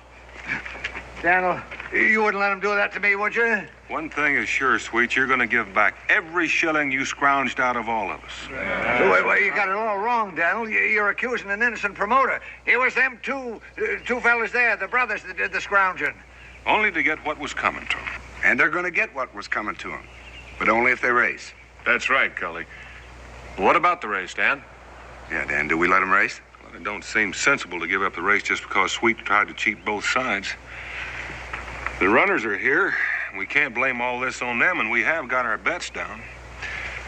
I say let them race. That's right. Yeah. What do you say, Chief? Both runners tall, swift, like ponies. Who here can say which man faster? Bear Claw say they race. Yeah, good. Are you willing? Just point us in the right direction, Mr. Boone. All right, from the fort, you go to the pond. Behind the pond, over to the cow meadow. Behind that, around the oak stand and back to the fort. Twice around. If I was you and I was a praying man, landlord, I'd pray that they both win. Are we really gonna race, Pa? Israel, later on, when we get a minute, I'm going to apologize proper for not letting you tell me what you saw. You don't have to.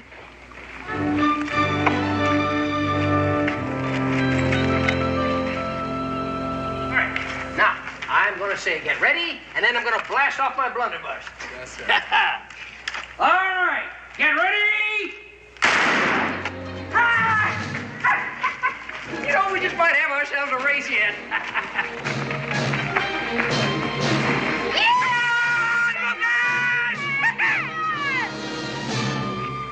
Tall pine.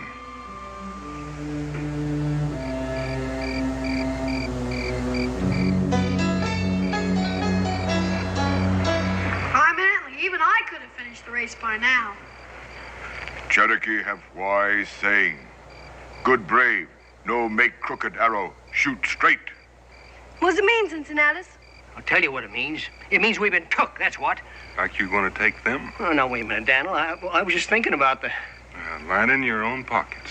That's what all of us were thinking about. You, Sweet, the chief, every one of us that had a bet on that race. Well, now, to tell you the truth, I wasn't thinking about money at all. I was thinking all these folks and their high hopes was up, and, well, all that anticipating and fun just went down the creek.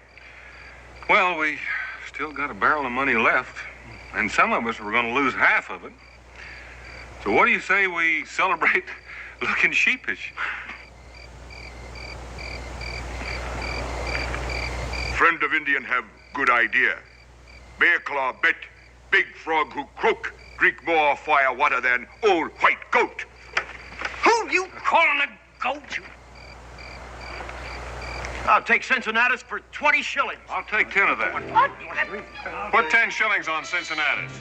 I believe I'll bet on the old frog. Let's get started.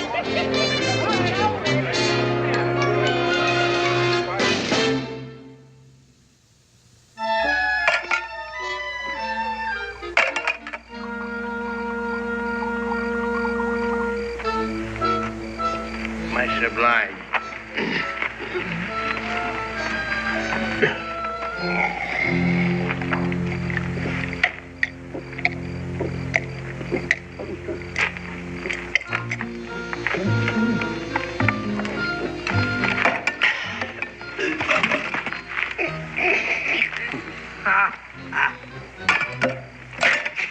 There is one consolation, Daniel. What's that, Cincinnatus? Them Hunter brothers, you know. They'll never show their face in civilized parts again. I can just see them now out there hiding in some deep dark forests. For fear of being brought to justice. It says here that West Indian sugar is one of the best commodity buys this season. You sure it says that, brother? You ain't misdoubting the Philadelphia Gazetteer, are you, brother? I ain't misdoubting the paper, brother. But since I know you can't read, how would you know that West Indian sugar is one of the better commodity buys this season? Well, it ought to say that. Well, if you say so, it ought to. We ain't done too bad on the exchange, though, have we, Brother Linus? Not half bad, Brother Lucas. Gosh, you ever stop and think what you could be if you could read? Yeah, old man Sweet's night clerk. Here's to illiteracy. And fast feet, yeah.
Flies in the buttermilk, shoot, fly, shoo. Flies in the buttermilk, shoot, fly, shoo. Flies in the buttermilk, shoot, fly, shoo. Skip to Maloo, my darling. Lulu, skip to Maloo. Lulu, skip to Maloo.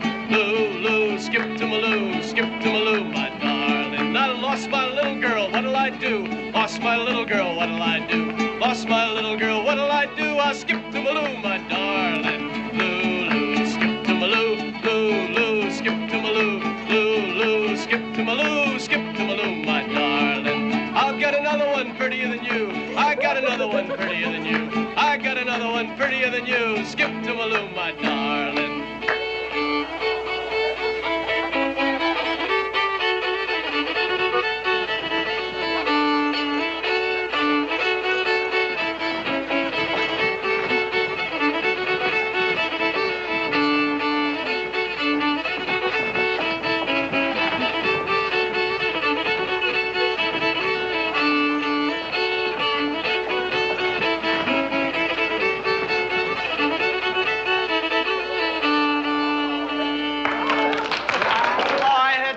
Since that old bear bit my foot 3 years ago. Well, you know, getting bit and getting married is pretty much the same thing. Both of them can scar up a fella. Oh, that's a fine thing to say to a young couple on the verge of matrimony.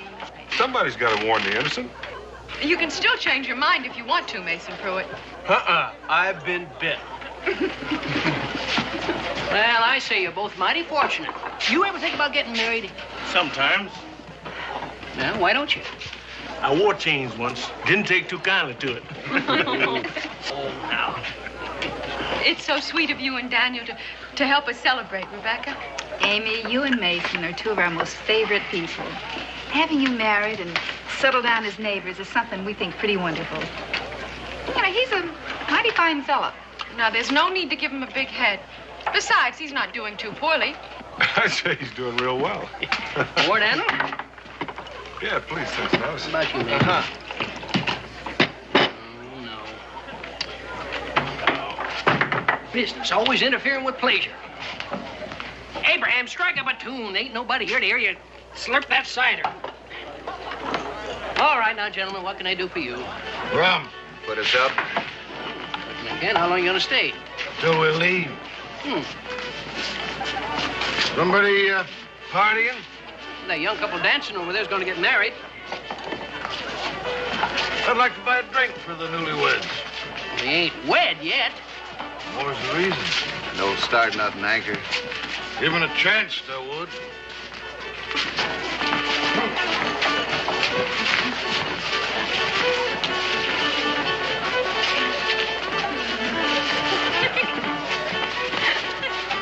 You're the lucky fella, huh? Mm-hmm. Boil one down on me. Thanks. You gonna drink to this nice young couple? Good luck, miss. Thank you.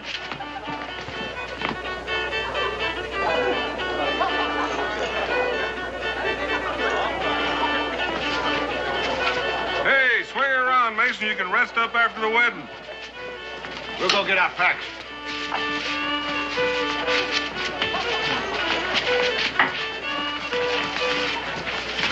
Mason, what's wrong? Well, come on then. Let's dance.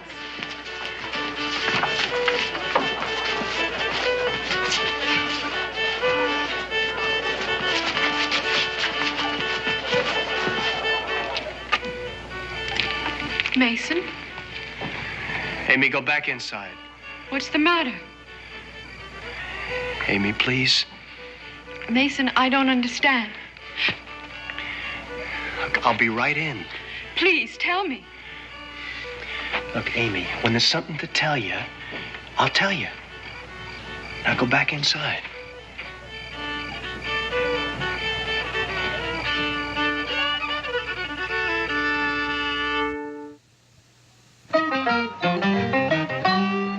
Daniel Boone was a man, yes, a big man, with an eye like an eagle and as tall as a mountain was he. Daniel Boone was a man, yes, a big man. He was brave, he was fearless, and as tough as a mighty oak tree. From the coonskin cap on the top of old and to the heel of his rawhide shoe, the rippin'est, roaring'est, fightin'est man the frontier ever knew. Daniel Boone was a man, yes, a big man, and he fought for America to make all Americans free. Daniel Boone.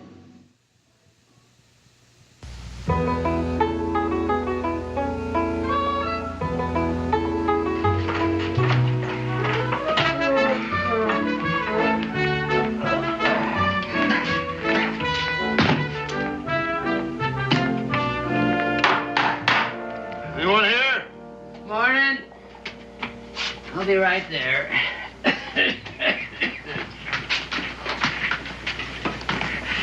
How many people were sleeping up there in that room last night?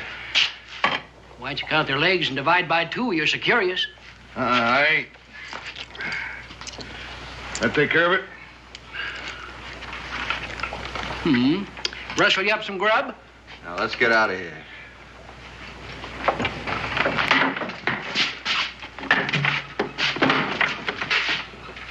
Now, what's eating you? Where are you from? Nosy, huh? Curious. Why? You ever been on the Cumberland? We've been there and other places. We move around. Town called Shelby? Never heard of it. Sonny, be ashamed to widow that nice young girl before she's even wifed. Good morning, Mason.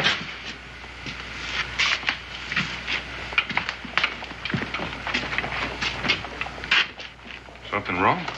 No, nothing wrong.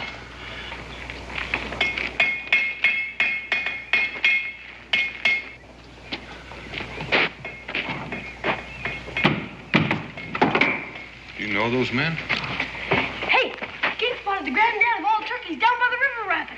Fat and juicy strutting around boasting how he's the only bird in Kentucky fit for a wedding feast, and we don't aim to disappoint him. And early time is the best time for a turkey hunt. How do you know that? When the sun gets hot, the turkeys eat a lot. And when the sun gets high, turkeys on the fly. You got mighty unsociable all of a sudden last night. Just not the partying kind, I guess.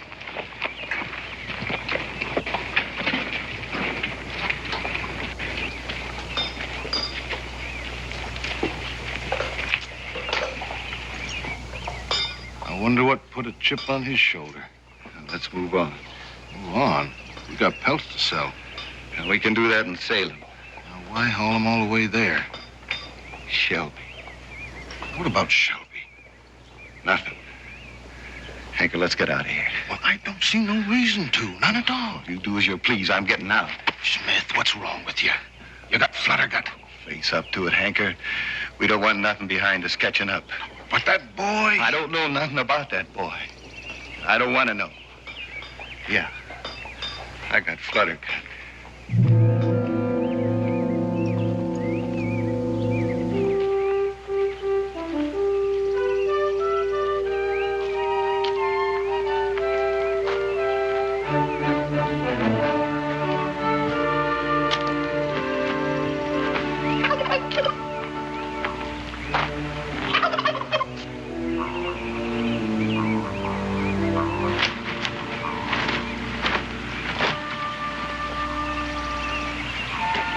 Mason, it's your party.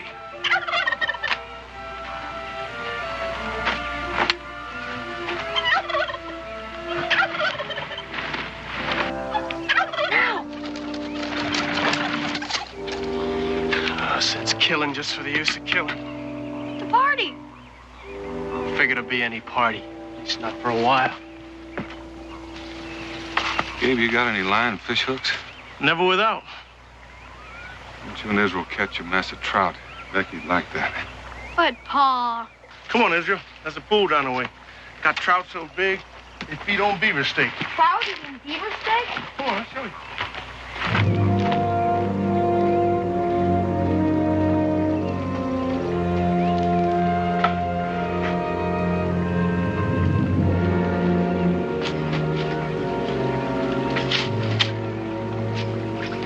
Mason, you may need this. Thanks.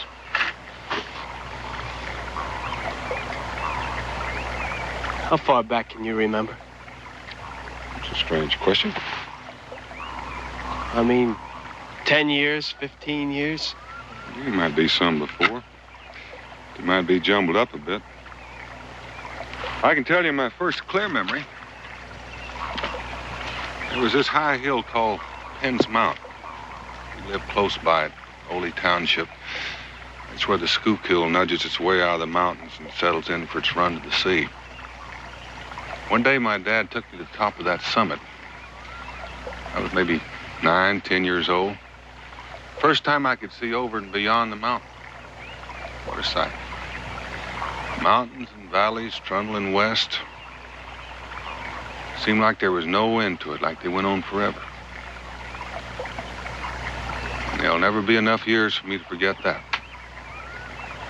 Every time I crest a mountain, I think back to it.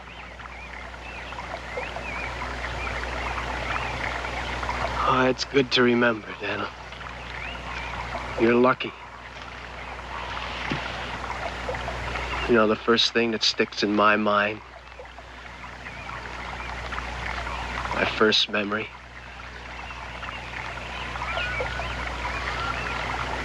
nothing like yours. Nothing at all like yours.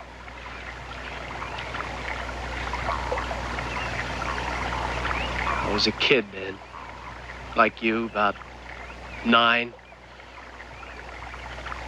Had a birthday the week before, but I don't remember that. What I do remember is a knife and a scream.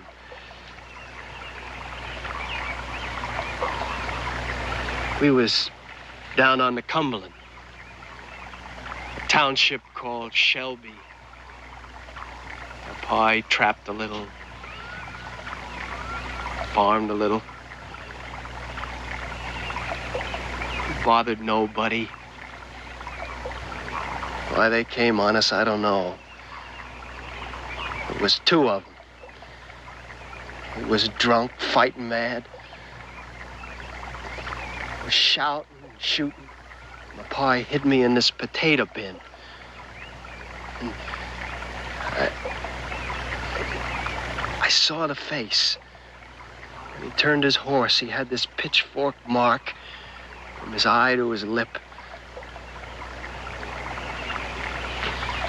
Well, that's what I remember, Daniel. It's the first thing I remember.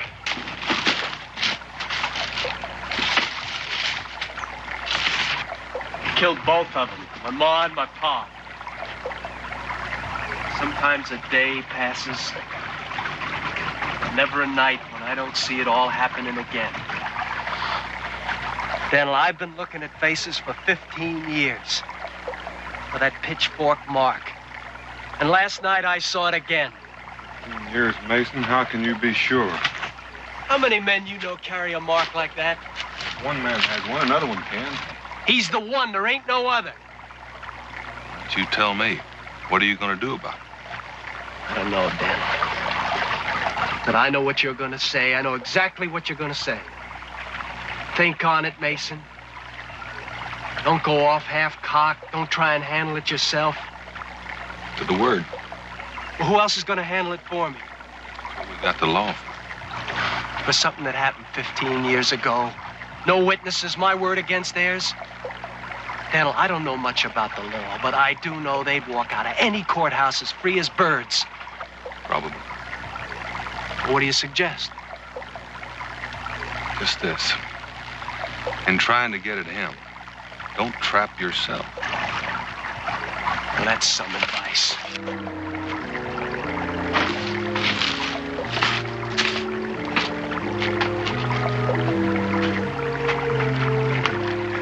Someone else involved in this.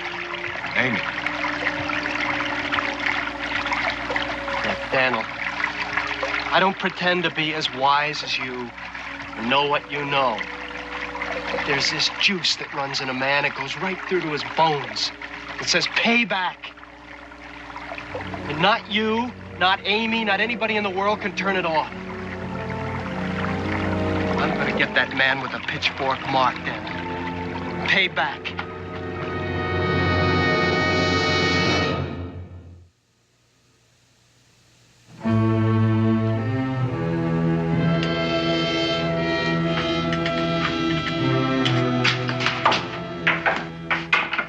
Mason, Daniel told me. Couldn't you tell me yourself? Amy, what's the difference? When you asked me to marry, you asked me to share. You can't share what's past. But this isn't past, Mason. It's with you now. Always will be. I understand that. Amy, this is for me alone. What are you going to do?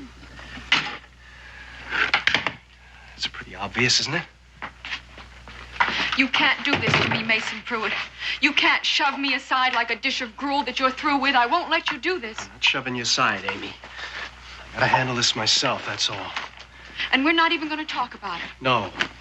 You take the law into your own hands, Mason, and right or wrong, you're a marked man. You're scarred, just like the man you're after. Look, I'm scarred already knowing they done it and breathing free. What if you're wrong? Well, I'm not wrong. They could just look like the men you saw, Mason. Memory plays tricks. It was like it happened yesterday. That's as clear as I see it. If it would bring them back. They're gonna pay, Amy. Mason, don't do it. Look, Amy, I've gotta do it. It's like a lump of hate inside of me that won't stop aching. Don't you see that? No. All I see is waste. Kin dead. A man spoiling to right something that can't be righted by more death. Dreams turning sour. Amy, you're asking me to forget. Yes, for me. Look, even if I tried, and I can't, I'd never be good for you again. I'd taint everything I have. If I'm marked as a murderer, Amy, I won't hold you to your I'm pledged to be your wife. I'll share what's ours.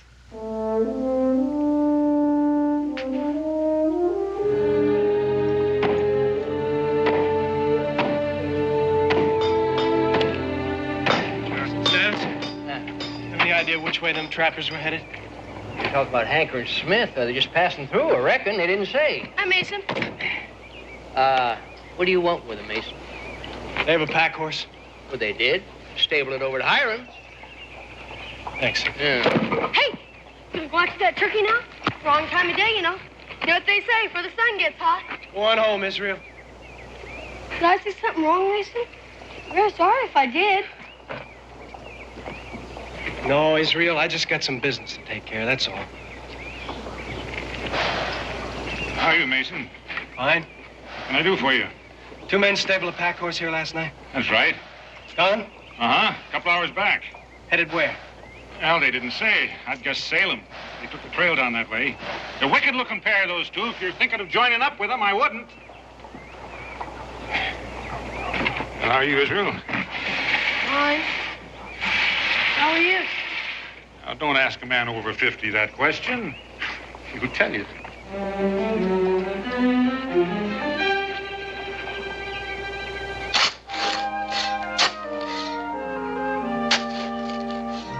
Is that far enough, or do we go right on through to China? Well, what would we do in China? Dig a hole the other way and come home? Give me a hand. Come on. What are you doing, young man? Nothing. Did you do your chores? Yes, Pa? Pa, why is Mr. Mason going to Salem? I didn't know he was. He was asking Mr. Wilson about a couple of fellas. Mr. Wilson said they were wicked looking. They were headed for Salem. I thought he'd take time to reason this thing out. When a man got that kind of suspicion in him, he ain't gonna stop short of killing. Killing? You mean he's after those two? Gabe, if we cut through Lincoln Gap, we can cut him off. But why, Pa? Why would Mr. Mason want to do it? Son, you go tell your ma that I'm off with Gabe. Now, wait a minute. If you don't want to tell me, you don't have to give me a chore. Israel, Mason thinks that those 2 men killed his ma and pa a long time ago. If they did, why are you stopping him? Because Mason could be mistaken. He wouldn't go after him unless he was sure, would he? Now, you run along and tell your ma. Let's go, Gabe.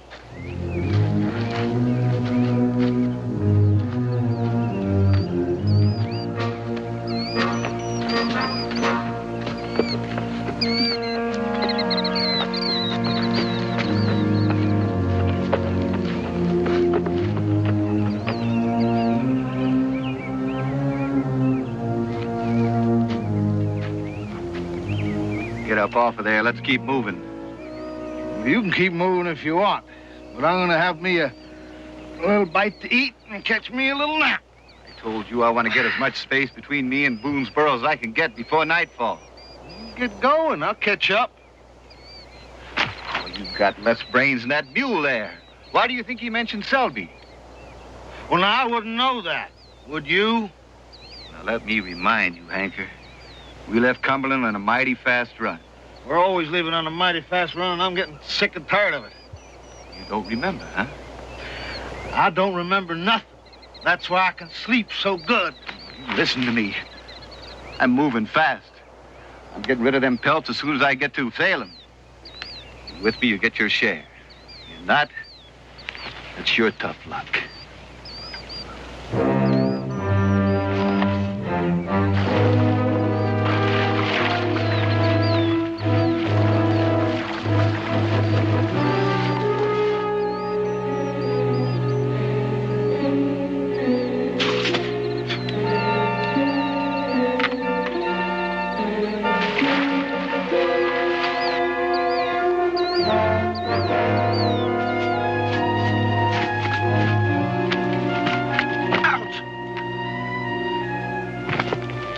What's the matter?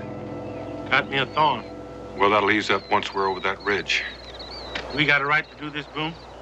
Do what? It's Mason's concern. Well, that's true enough. Put your nose in somebody else's business, 9 times out of 10, get your head shot off. Well, now, Gabe, you've seen it and so have I. Take a proud man, independent, gets into trouble and tries to work it out all by himself. And you've got 2 choices. One, you can stand aside and watch him suffer. Or you can give him a hand and try to work it out. Feel better? Yeah. All right, let's go.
Policeman. Gabe, what are you doing here? I told you I wanted to handle this myself. You know there's a time for talking, and this ain't it.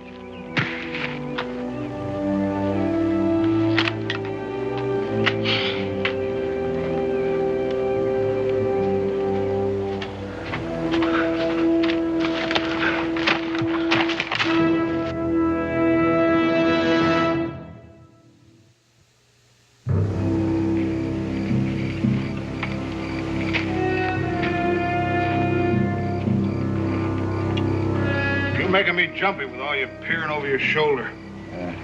Heard something. You're always hearing something. Put some grub into you. Come on.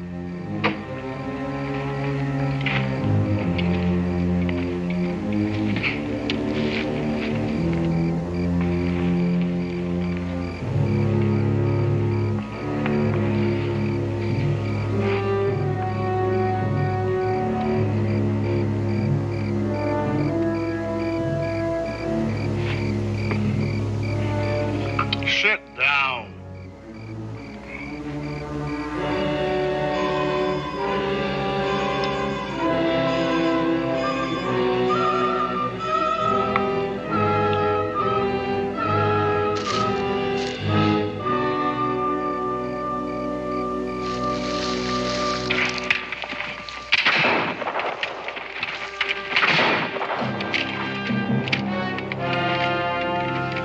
Lay those rifles down. My name is Boone. Daniel Boone. Let me have yours. You out of your senses coming on us like this? Cautious. Want to make sure your firearms are unloaded. What's your business? At the moment, saving your necks. Whether or not it's worth it, I can't say. I'm Hanker. He's Smith. We look after our own necks. Prime pelts. Spring beaver. That's your top price in Boonesboro. We'll get more in Salem. Might be, but I doubt the trip will be worth the difference. Speak your mind. Well, I'm suggesting that we take a little trip to Boonesboro. You're crazy. Well, that he ain't. But I'd like to hear the reason. Get to the bottom of this Shelby matter. Shelby matter? What Shelby matter? That kid's just shooting off his mouth. That kid back there is a full-grown man with 15 years of hate boiling in his veins. He saw his own mother and father murdered before his eyes. So what? We never did it. He thinks you did. So he thinks we did. So what? No matter where you go or how far, he'll find you, track you down, and shoot you both. We can take care of ourselves. You don't get the point. Don't I? I'm thinking about him. I don't want to see him do this. I don't want to see him outside of the law. So your idea is we go back to Boonesboro, walk up to him and say, here we are, fire away. I guarantee nothing will happen to you. Just what good is this going to do? It'll give us a chance to get to the bottom of this Shelby business. If you're not the man Mason Pruitt thinks you are, I'll buy you pelts and pay you double the price of them for your trouble. And if it turns out otherwise? Well, we haven't got much law, but we got enough for that. What if we say no? I reckon I'll have to get just a bit more persuasive.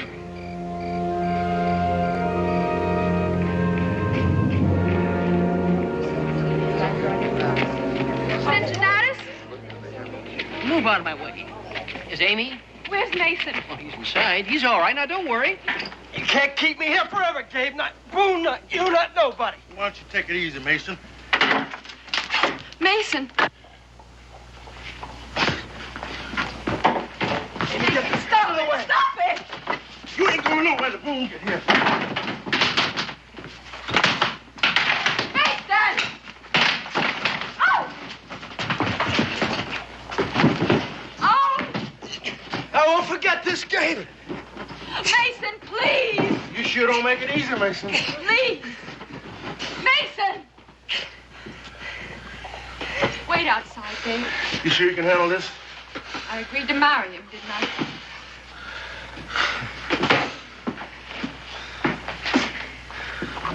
Step back.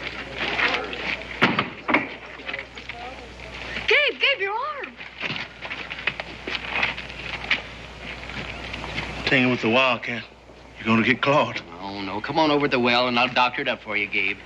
Look, it's none of their business in the first place. Mason, be still. Jumping me on that trail, carting me back here like a sack of corn. What's gonna do them no good, Amy? Because I'm gonna get those two, and nobody's gonna stop me. Daniel and Gabe did this for your own good. Yeah. Mason. Don't turn away from me. Daniel's brought those two men back to Boonesboro. He's bringing them here now. He says maybe this way we can get to the truth. Look, the truth is they killed my folks. That's the truth. You know that for a fact. Yeah, I know it. No room to be wrong. Amy, I know it.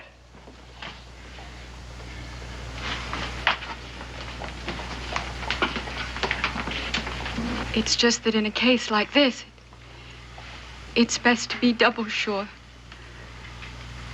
For both our sakes. I talked to Daniel. I told him you'd listen.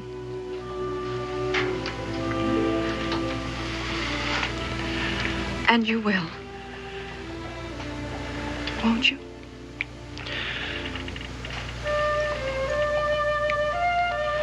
Yes, Amy, I will for you.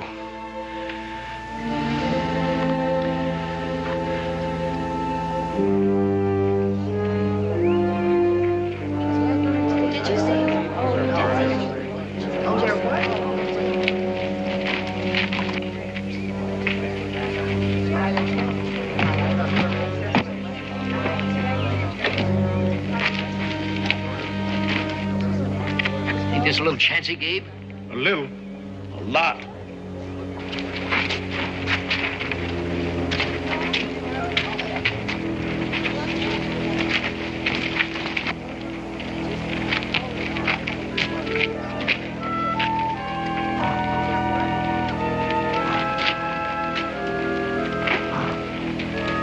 Howdy, Mason. Figured it'd be better for everybody if you and these fellas had it out face to face. I've talked with them, and they're both willing to swear that they had nothing to do with killing your folks. Well, those two, they sell their mothers, and not only that, they deliver. Well, you got no cause to say that. You don't know us. You never met us before. And if you got any proof, you show it. Put it right there in the barrelhead. I don't need proof for them or you.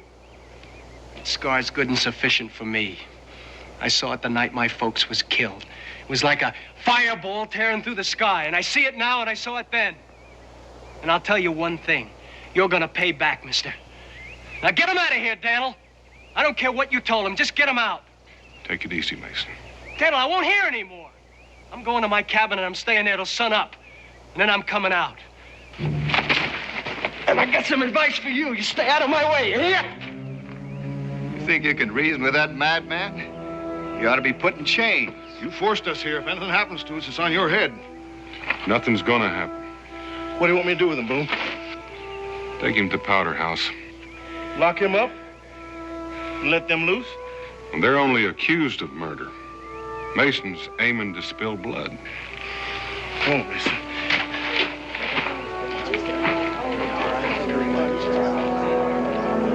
All right, okay.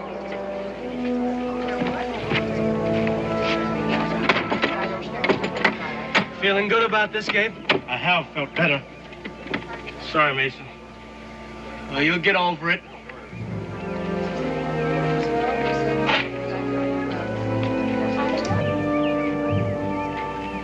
Dan, you try. It's what they carve on tombstones. Becky, these gentlemen will be our guest. Any more of your good ideas? Be safe at our cabin. Oh, we know it. It'll be the only place we'll be safe. So you best get used to the idea, Boone. You got a couple of steady boarders.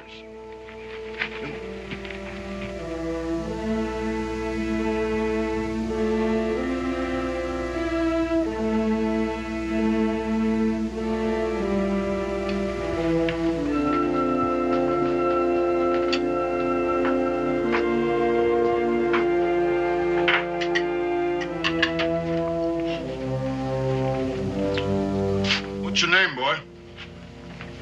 Israel. Oh, that's a real fancy name. I got me a notion that a name ought to go with a face. Yours fits you just fine. I'm considering that. What would you think Smith's name ought to be? Cain. Israel.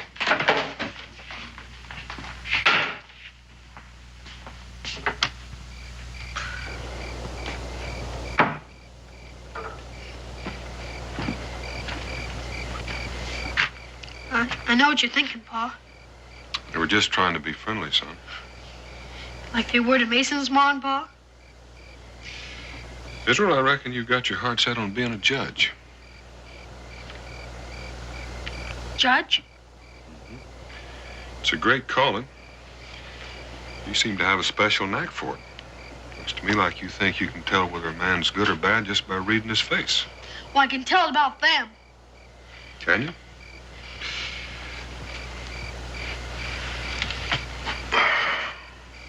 Well, maybe you would prefer not to spend the night under the same roof with him. Suit me fine. All right, son.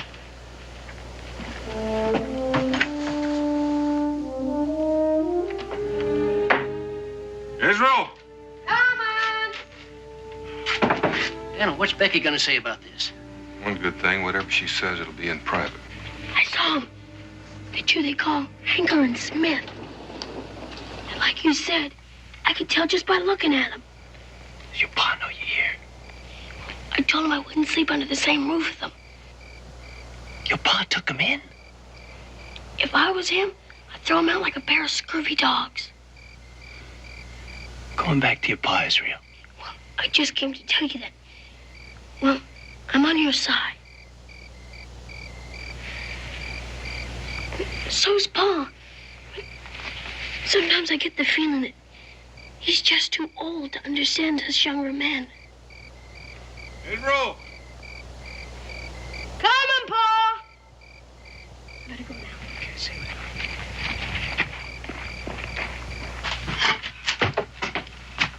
Want me?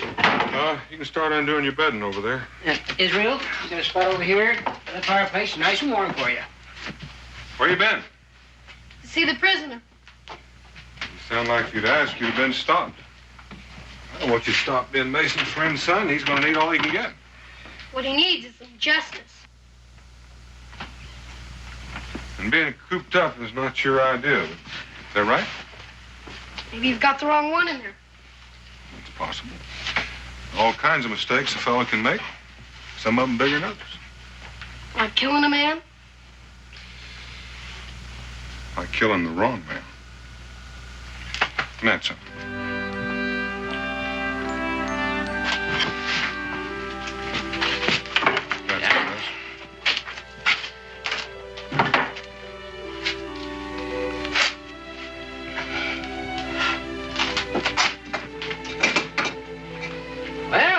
Gonna be all right there, Israel? It's fine. That's our motto. Bed and board guaranteed. All right, son. You lie down there, get a good night's sleep, and I'll be right over here if you need me. Good night, boy.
For your mother.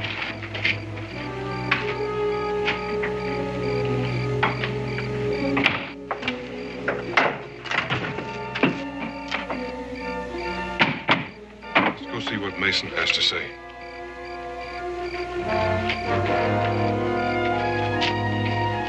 Yeah? This commotion, Mason, what about it? I don't know. It all happened so fast. Israel said there were two men.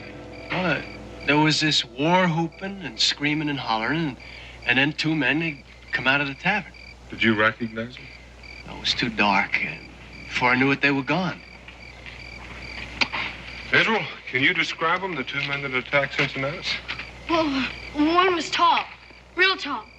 He had a bushy beard and buckskin shirt and a hat. What kind of hat? Brown, green-like. What about the other one? What did he look like?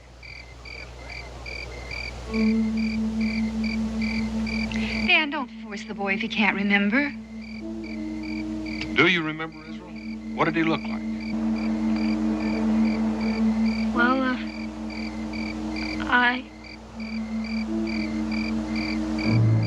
I don't remember. Try to. Did you ever see him before?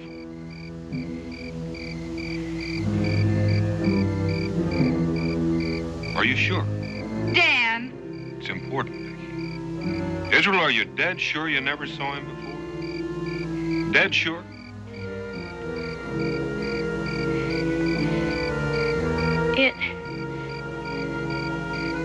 It was Gabe.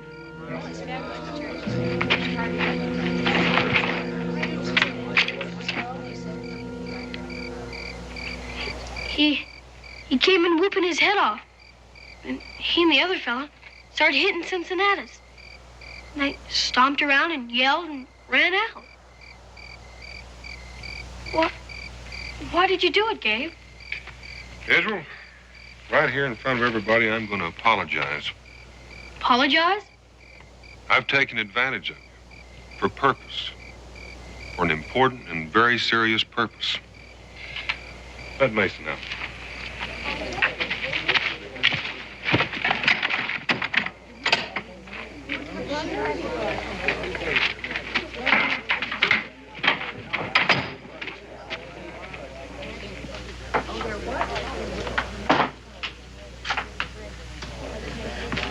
Right over here, Paul.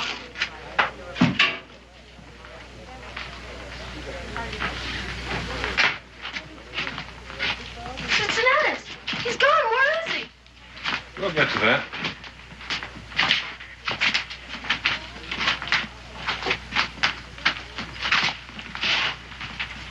Now, Rebecca and Amy say they doubt that Israel saw what he says he saw.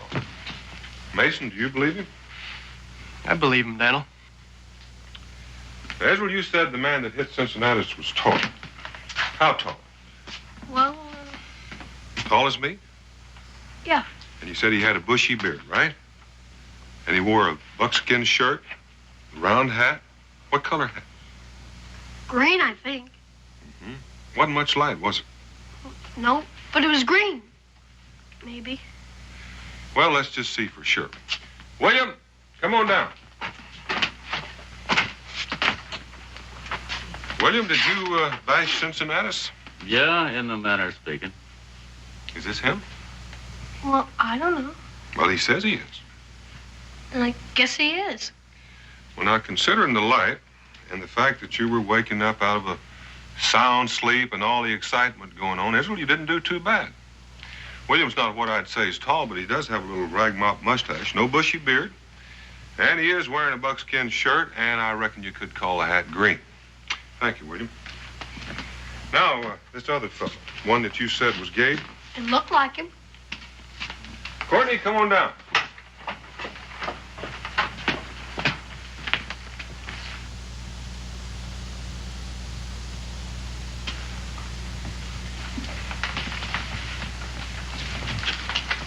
Sorry, Gabe. Oh, don't be sorry, Israel. You said what you thought was the truth, and that was no lie. What about Cincinnatus? Good as new. Israel! Come here, boy. Yep, I'm better than new. You get the point, Mason? A young boy, terrified, upset, the whole world gone topsy-turvy.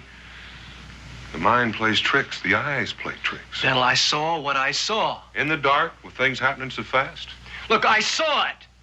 I didn't dream it. I saw that mark, and he was there, and it was there. You're a liar.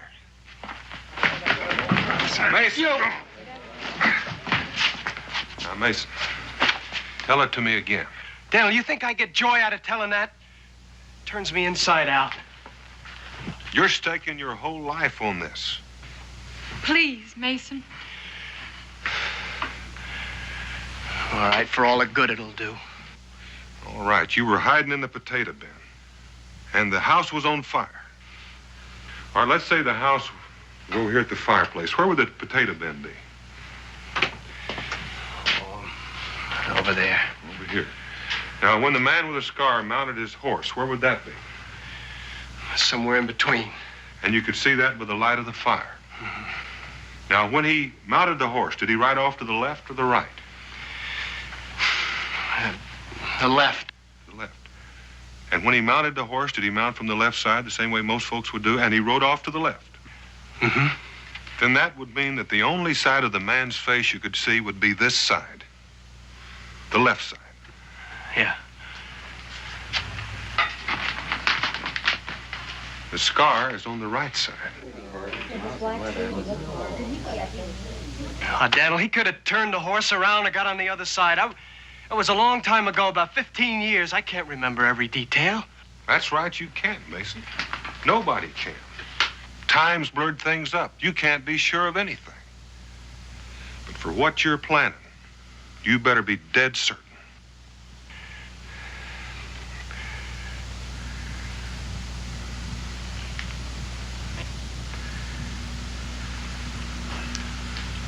No, Mason. Oh, let him go. Good night. You could have told me you were planning this. If I had, you wouldn't let me do it. You could have scared that boy out of 5 years' growth. Oh, he'll be eating pie off my head by the time he's 16. If he can still swallow without thinking about it. Well, it was Mason I wanted Israel to think about. And himself. All right, folks. It's after closing time. Let's... Oh. You know, I don't think I made too good of a judge. Oh, the judging was all right. It was just the timing that was bad. You got to the verdict too quick. You know, Pa, I've been thinking. Seeing isn't as simple as it looks.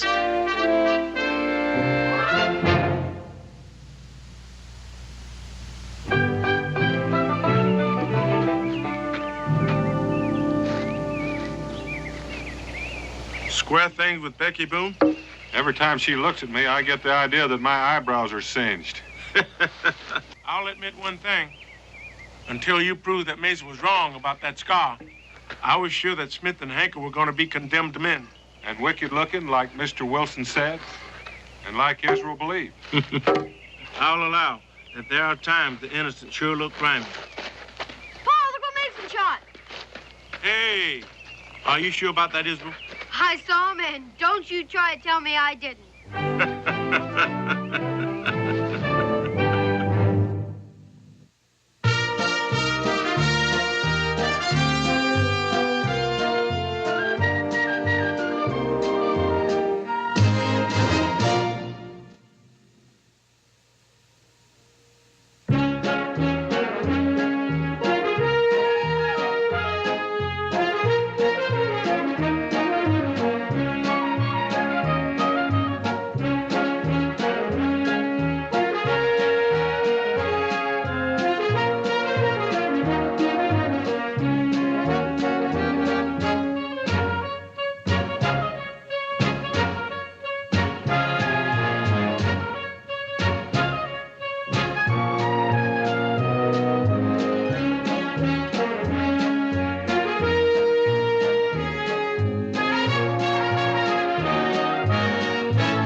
That's labor.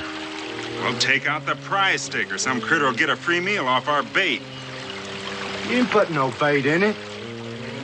Just tend to your prize stick. You know what I think sometimes, Bing?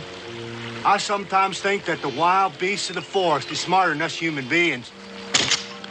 Yeah, well, you just scared off every beast within 2 miles if you call that being smart. Something's coming. Hand me my rifle.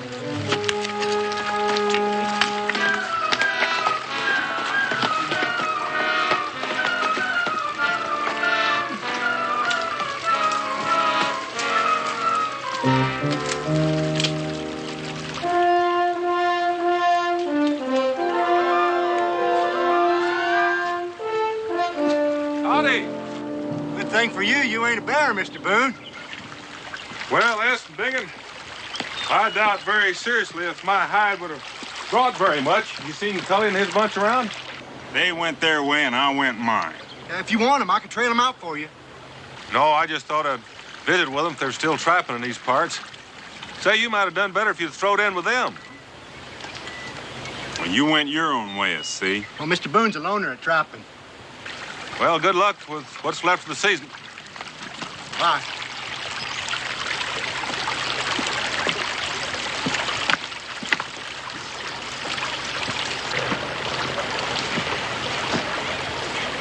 Maybe we should have gone partners with Cully and all them. They ever invite us to anything before, even when we had Mama? We don't have no piece of land. So why do you think they wanted us this time? The more the merrier? No. So they could rob us blind and deep, and maybe even lame, that's what. Well, it wouldn't have made them stinking rich. Well, you forgot about early season cash. Well, you didn't speak of Mr. Boone, of it. A sharp eye and a closed mouth make good business. I read that in my copybook that year I went to the Dame school. We got much of anything in that cash? You'll see when I show you. You mean before we reset the trap? Nah, I'm up to here with telling you to take out the prize stake for a living. Now pick up them traps and let's go.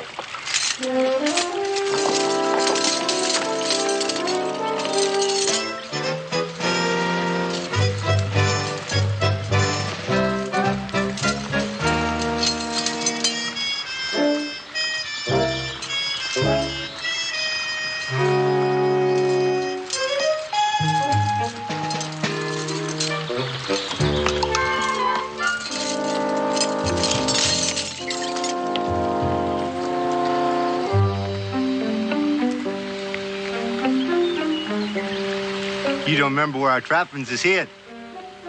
Well, if you're so smart, you tell me, and I'll say if you're right. It's between Stony Bottom Creek and a lightning-blasted tree. Or was it the Blaze Tree? Well, that just shows you how good you are at remembering. What you doing, Benny? I'm showing you our cash. That's what I'm doing. I can see how Stony Bottom that creek is. But Bingham, I don't see that... Uh-huh. Oh, it was a lightning-blasted tree after all. No more, no less, just like I said. Now open her up. What? Our cash. Open her up.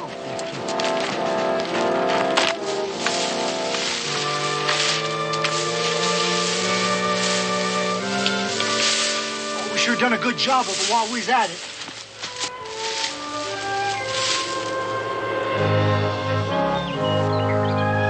Bingham, you was right. We would have. Would have what? Made Cully and them in cahoots stinking rich when they robbed us. Huh? I forgot how many of them we trapped for our luck turned bad. Well, it's a good thing you got me to do the remembering.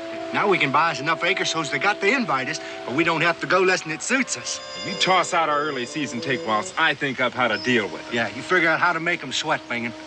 Be sweat and be clabber.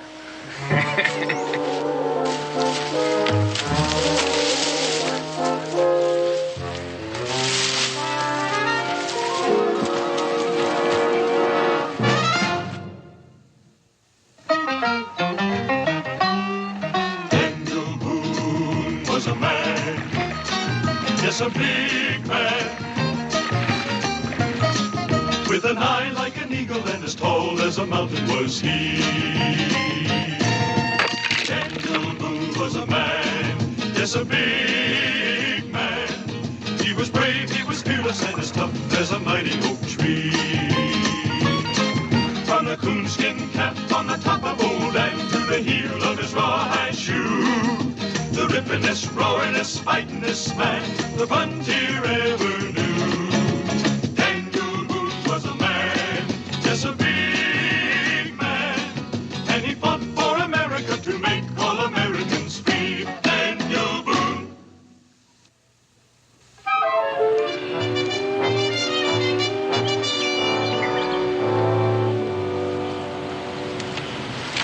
There's not even one squirrel skin left in there.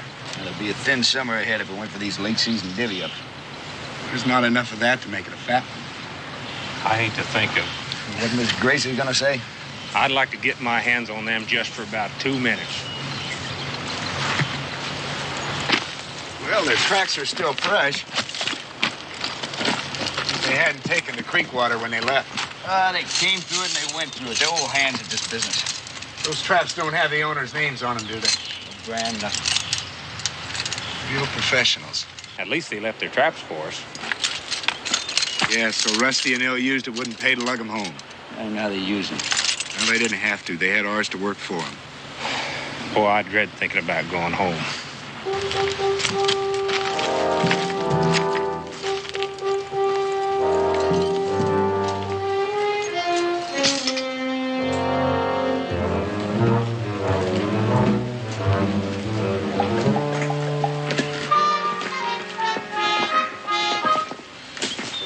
Bingin'?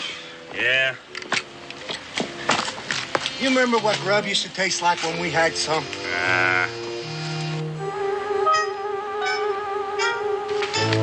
I'm feeding you right now. Try not to miss. It ain't loaded. I'm just checking it out. Here, hold this. Hold it.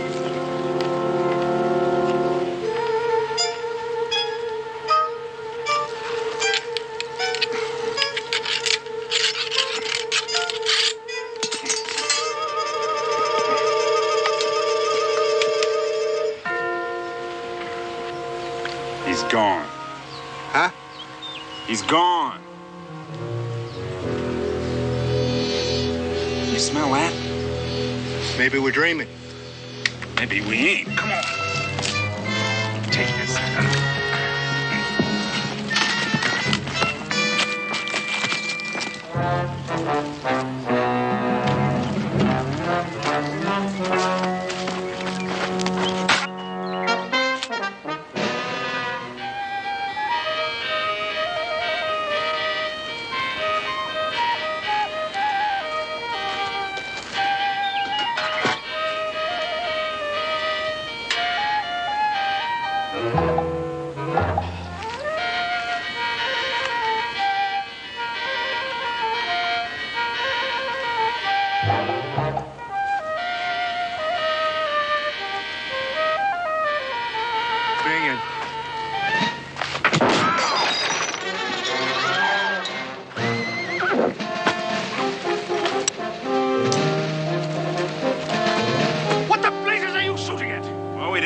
Now get out of here! Hey, this is a free country. That's all I've heard. You don't take no stock in it? Don't give him the satisfaction, S. Yeah, I don't give you the satisfaction. Just leave him to stew in his own juice. Stew. Load me up, Bingen. Red fox. Beaver. It's just plain old winter trappings. We got bale on bale of it. Of, plain old winter trappings. My name is Churchill James. I'd like to apologize for my bad temper. Well, I guess you got the right to. Yes, let me make it up to you. I'd like you to dine with me. You mean eat? Yes, I wish you would. That's real neighborly. Well, no more than he ought to be, but...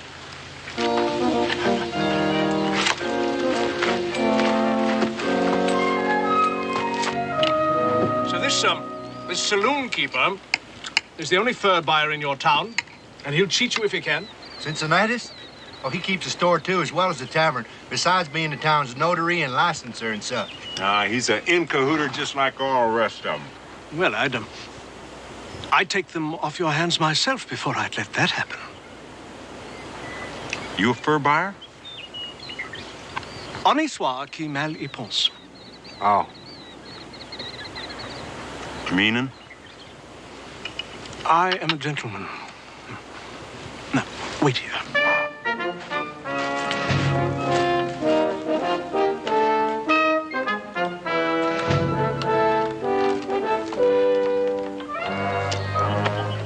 You know something, S? I think he's a fur buyer and ashamed to admit it. Yes. Bluff and hearty is the ticket. inspiring confidence.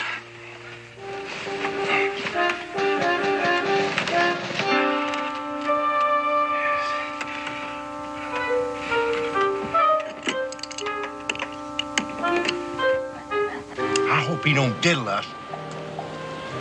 We know what we want. I'll handle him.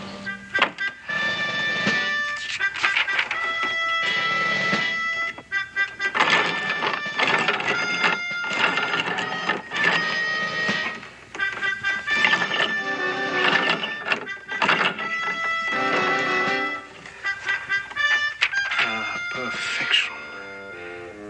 No, but enough of art for art's own sake.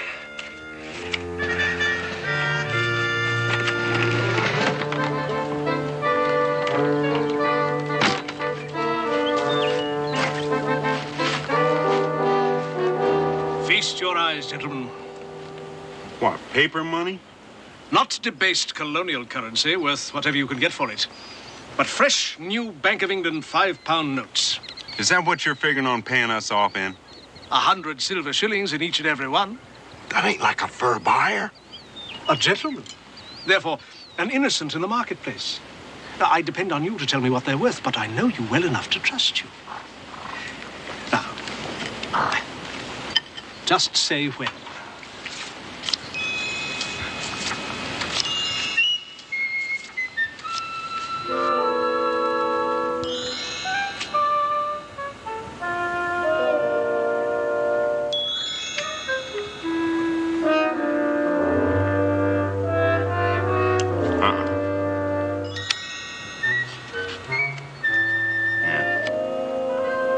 Do you realize how much I'm offering you?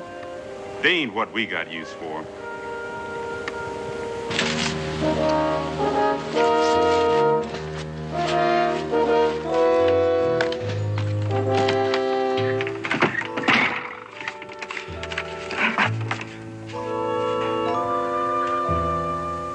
No, they're perfect.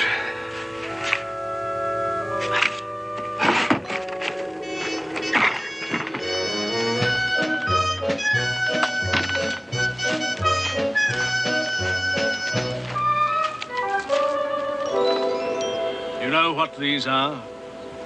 Sure, there's a church over in Winchester got a great big picture window made out of. That's glass. These are precious jewels.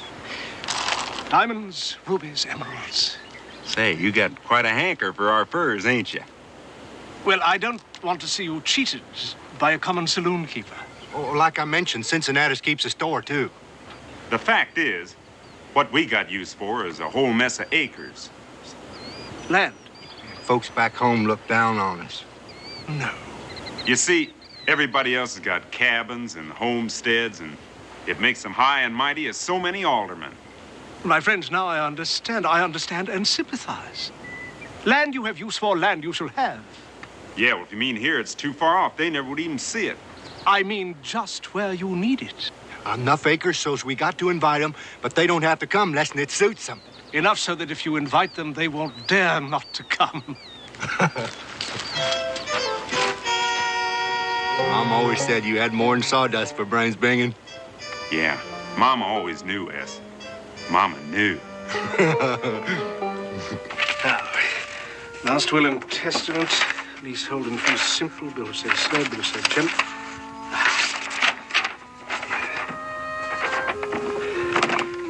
Now, aging's no problem.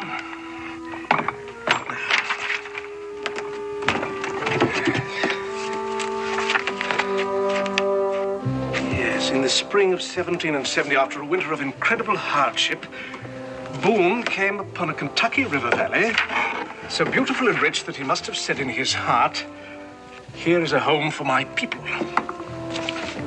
This splendid country he described as lying in a land with grass growing knee-high in meadows.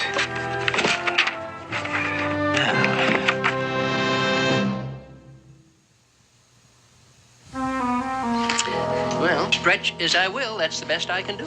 Well, we'll have to call on credit to pull through. I do not approve. I'd rather have cash just the same, Mrs. Grace. If you'd only been more provident. But, love, our catch was well hidden. Oh, Well, you don't really think we'd lay ourselves open to fur thieves now if we had a choice, do you? I know what you men are like out there with the animals. I think the punishment was well deserved. Well, you're the expert, Mrs. Grace, but I doubt if the good Lord is going to hire thieves and cutthroats his just will to perform. I would prefer no blasphemy, please. Howdy. Say, Mrs. Grace, you're looking mighty poorly. Now, don't you forget to say your prayers. Oh, Nah, I'd rather have a nice piece of black broadcloth. Say, how you fix for nice piece of black broadcloth, Cincinnatus? I am fresh out of stock on credit. Oh, credit. You Hineses have a good season all by your lonesomes. You'd have got stinking rich robbing us. We'd have gone with you. more robberies? Oh, no, ma'am. Bingen protected us. Leave your pelts in the woods? No, we traded off. I heard a story once about a fellow who traded a horse for a cow, cow for a sheep, sheep for a goat. No, we traded off for land. Oh. How much did you get? We don't know yet. Well, you do know where your land is, don't you? Well, that's up to you to say. To me? Yeah, we got a deed. Yeah, the man said he could tell from how it was written down just where our acres is. You see that? Now, don't you try and diddle us now. No, sir. Don't you dare to try. Well, we'll just take a look in the plat book. See here now, that's,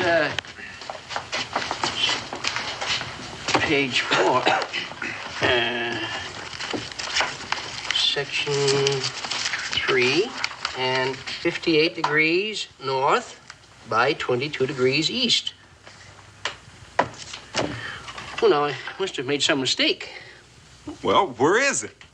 Who gave you this fool thing? Mr. James. Mr. James. Cully, come here and take a look at this. Now, he's got about as much right signing his name to a thing like that as Methuselah's tame crow. Look at there. It starts 58 north, 28 east. See there?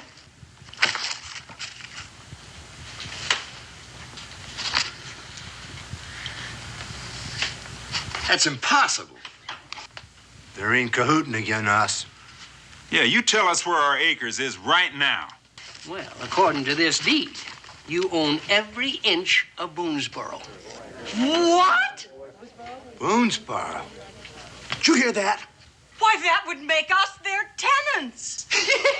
Yeah, remember he said when we give the word, they wouldn't dare say no?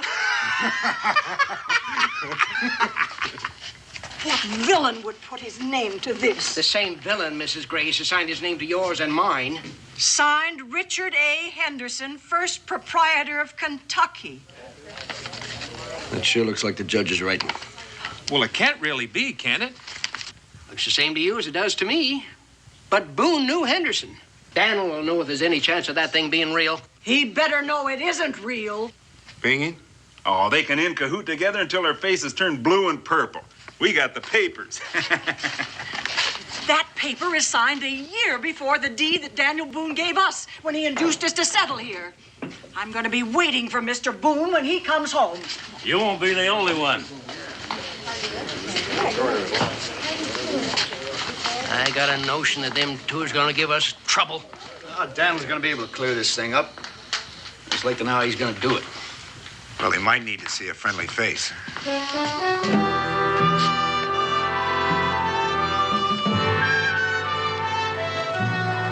Exactly when do you expect him? She already told you she doesn't know. You are a little boy. Israel, Yes, ma'am. I have no way of knowing Mrs. Grace. Well, love, when a man's out working his trap line... You crawled home fast enough with your nothing. Don't make no difference to us when, if ever, he gets back. You folks' rent's already started anyway. Running on and on like a brook. Put your hands up. Over your head. Hello? Pa's home! Completely unashamed.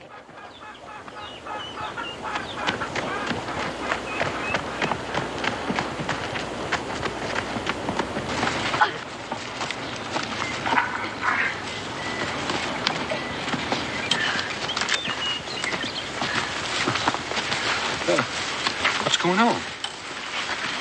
Neighbors? I hope we can still call you the same. That is purest nonsense.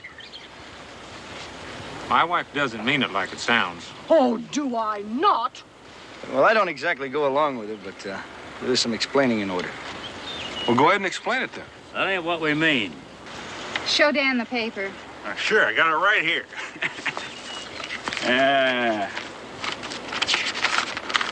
Just note the name on it. Well, Judge Henderson.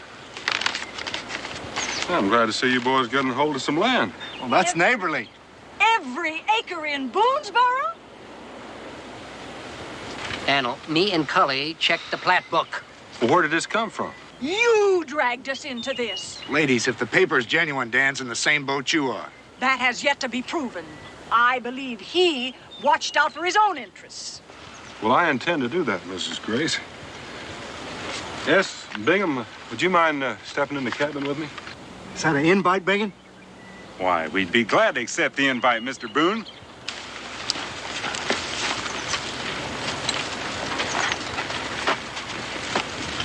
Daniel will straighten things out.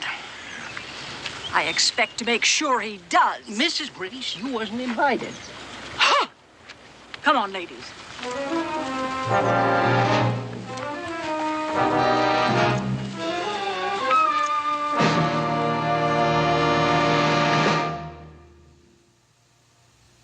Well, we'd like to oblige you, Mr. Boone, but we ain't about to give up our land. You got nothing to worry about, Mr. Boone. Oh, no, sirree, Bob. Anytime you're short for the rent, you just let us know. We ain't gonna be hard on you. You ain't hardly in cahoots enough to count. Come on, S.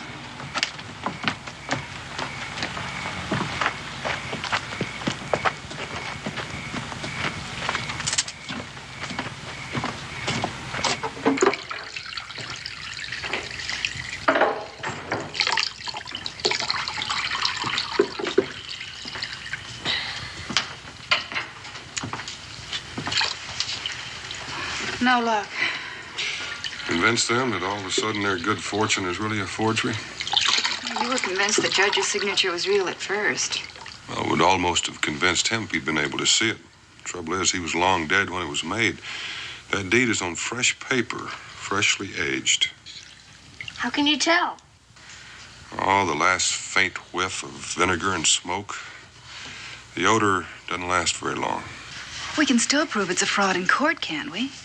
Yeah, likely about the time for Israel's children to regain title to the land and cabin if the lawyers haven't taken it by that time. That Churchill James is truly a pick-a-rear. What's to be done? I'll get James, or whatever his name is, back here if we can to get him to clear up the confusion he's caused.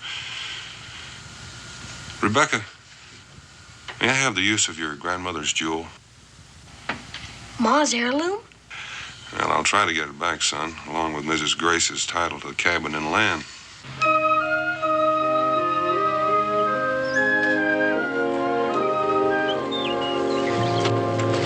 Churchill James travels in a great big red-painted caravan. Mr. Franklin, you must mean. Franklin? Yeah, first cousin of Dr. Benjamin, once removed. He said that was his cousin's latest invention. Said lightning couldn't pass through it no more than a bull through a stone wall. That sounds like the man I'm after.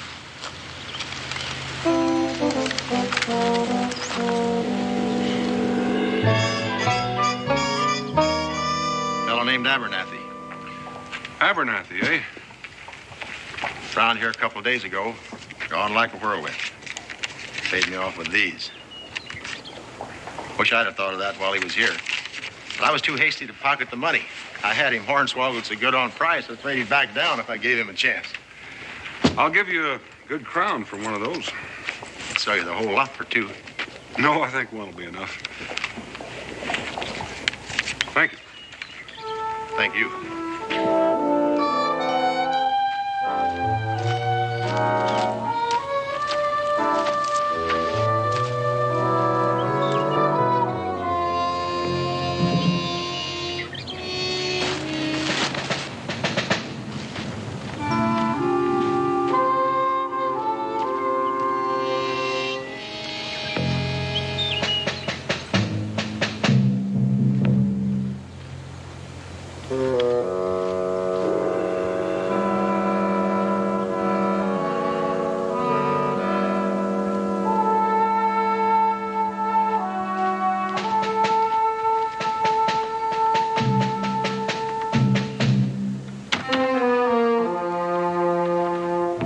for something?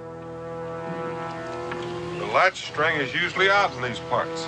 There's no latch string on my door.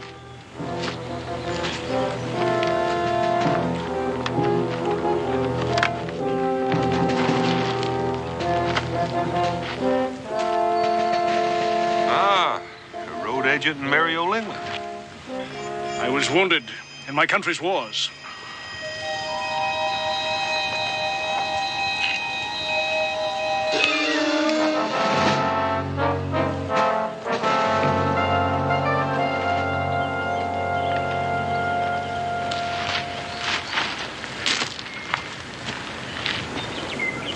I suppose I deserve that. Do you mind if I have a look?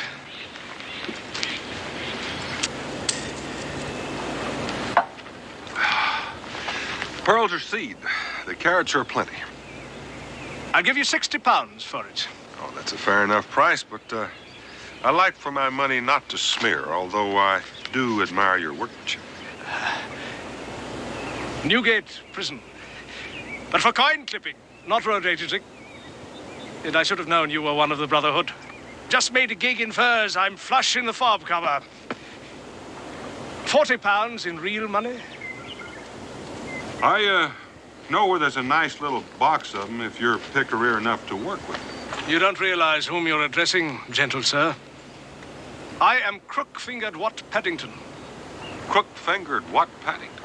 It's my prerogative to ask for bona fides. Are you familiar with the name of Joe Snag? You're a long way from your river, Joe. Redcoats and cannon, house and armory despoiled, men scattered to the wind. The hazards of our profession, Joe. Up one day and down the next. The gallows for poor Watt, if I hadn't found ship for the colonies. The rascally captain extracted my last farthing. But you've made up for it, more than made up for it. I admit to talent, but colonial competition isn't terrifying. A present company accepted. But where are the rest of those jewels? What do you know about Daniel Boone? Well, he's supposed to be an honest man. Did you ever know an honest man that didn't look out for his own interest? I suppose every time he leads a group of innocents into the wilderness, the land company gives him a rake-off, eh? But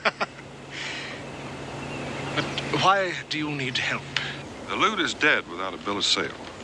Paperwork is out of pirate's line. That's why I've been trailing you. Now, how are you at signatures? Daniel Boone is too well known for hit and miss and trust to luck.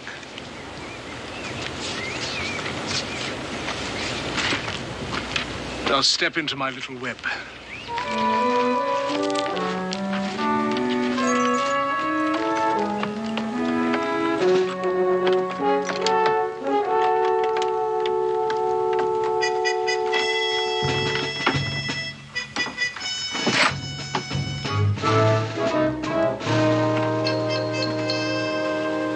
I was impressed into the Navy as a tyke. Could I have lived as an admiral, I should be there still. You didn't learn your paperwork there? Oh, from my maternal uncle, rest his soul, one of the great penmen of his time. Although, I sometimes flatter myself that I have refined on his lessons. Last will and testament, bill of sale, deed of title. Every legal document known to the law on its far side, and some that I created for special occasions.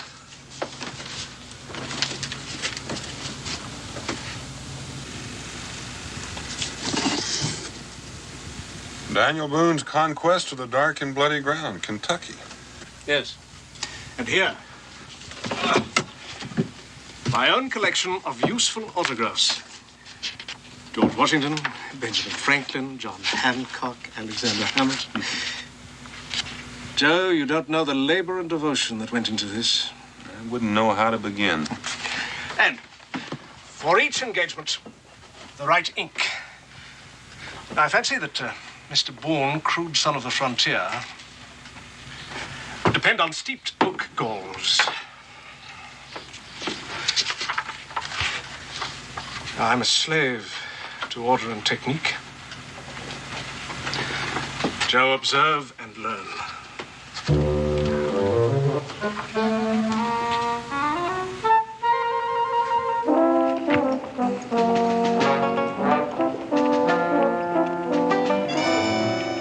them diddlers we miss. Oh, Mr. Pitts? Mr. Pitts. We'll be out to see you later on. We'll be out to see you later on about our property.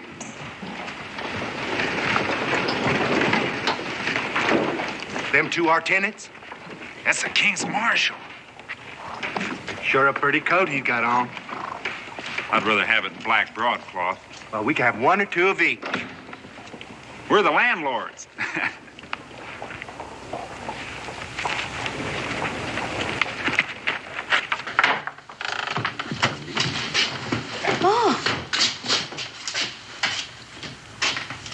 Mrs. Boone, I am surprised to see you here.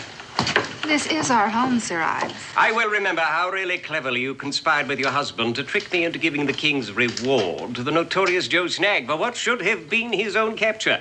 Dear lady. At last, I have a warrant for Mr. Boone's arrest. He's made good his escape. Oh? Then I deduce that you must be Grace Cowles. Mrs. Grace. You summoned the King's Marshal. Against my paw? Yes, I did. Well, you ought to be ashamed of yourself. He's the only one worth shooting around here. Mark my words, you'll find you are nothing but his poor tools when all this comes to light. He'll be the true profiter. Now, Mrs. Grace, this time I cry shame on you. Oh, you do.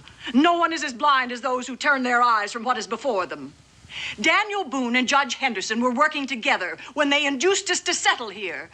Don't you believe he knew his co-conspirator had already sold this land that we put our lives into, thinking it was truly ours? Can't you believe that he was trying to protect his own interests, even after he sneaked away in the middle of the night, after I charged him to his face? Out of the goodness of my heart and the fact that this is my livelihood, I ain't refusing you service in here anymore again. But I'd be much obliged if you just stay out until I get a chance for my nausea to cure. Mr. Marshal, I call upon you to impanel a posse and pursue the fugitive. I am grateful for advice. But I have an expert knowledge of the illicit mind. Their weaknesses betray them, and Boone's weakness is he's uxorious. He'll come back for his wife and son. And when he does, the manacles will close on him.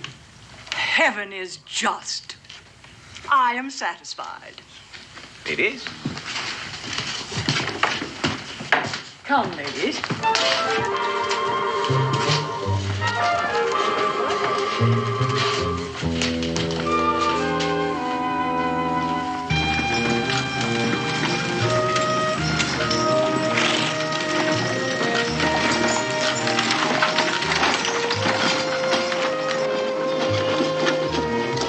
Problems, Joe? Oh, just thinking. Let me try to read your mind. Well, I hope it isn't that easy. You're worried about making our first appearance smooth and trouble-free. How far off am I? Yeah, you're right on target. Well, you're a pirate, a man of direct action. The devious, shrewd, and clever are my forte. You don't mind a suggestion? After that? Well, men traveling together often arouse suspicion. They look like conspirators, even if they aren't. Which we are. Therefore, you go on ahead, pave the way. Strike up an acquaintanceship with Boone, which you can do more easily than I, with no offense to your tailor. Well, my tailor isn't too easily offended. Case the lay, find out where he hides the box. I'll do the figuring as well as the paperwork. Now, while we're in Boonesboro, we pretend not to know each other so that when we leave, they won't know which one of us to take out after. What? You're not going to believe this, but with the exception of a couple of refinements, which I couldn't think of to my dying day, that's just about what I was going to suggest to you. Whoa! Whoa! I'll camp around here for the night. Well, I'll see you at the scene of the crime. Boonesboro will never forget us.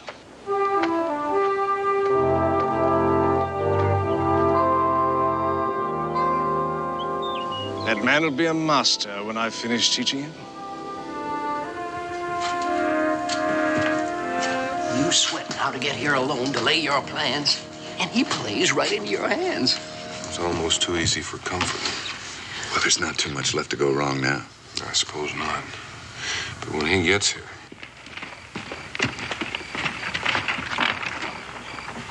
Even the Hineses will realize their deeds of fraud. I feel kind of sorry for them. You haven't seen him, landlord. The whole town can't sleep nights for their watching. What is he plotting? I can't hear a word they're whispering. He'll learn to keep secrets from his sovereign predator.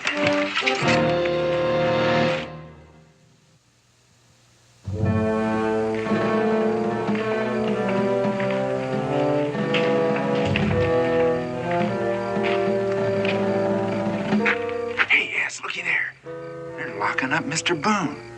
Oh, I wish I hadn't been awake to look on it.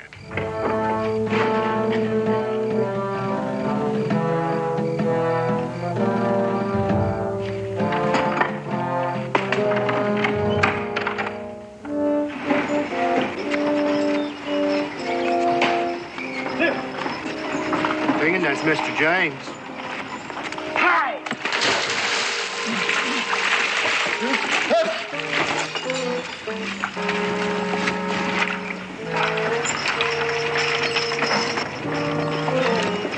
Come we're hiding, Bing it. Well, didn't you see how he's dressed?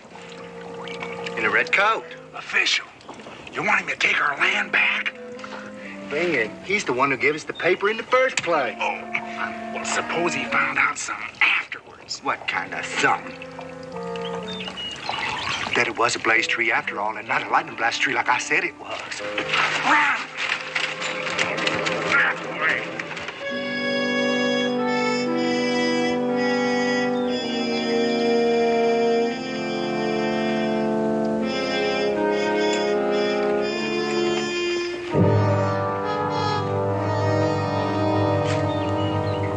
Hello.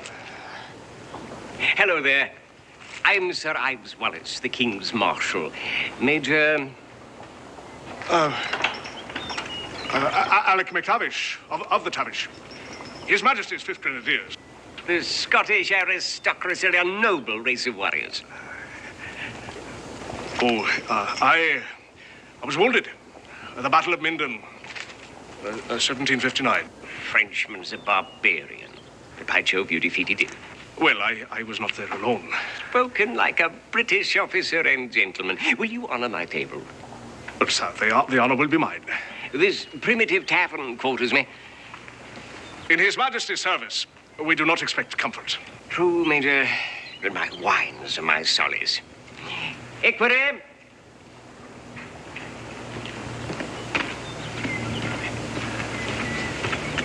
Find a pleasant spot for Major McTavish's equipage and care for his horses.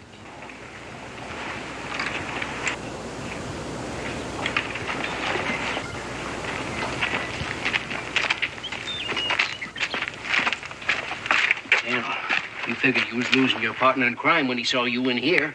We can thank the King's Marshal for holding him. Nevertheless, everything we've planned's been knocked into a cocktail. No, us pirates is used to the wind shifting. Now, see if you don't think this will work.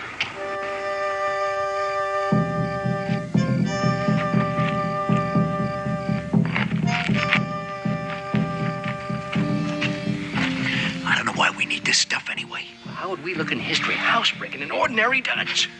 Come on.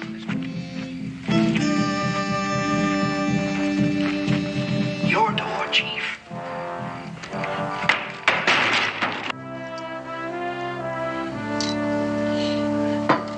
Fear not. If a British officer can fear. This is rare and must not be caught. This port, Major McTavish, hath travelled across His Majesty's ocean not merely once, but twice, Major. Twice? Taste. Aye.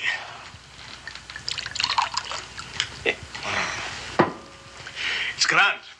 His Majesty's ocean. Aye. His Majesty.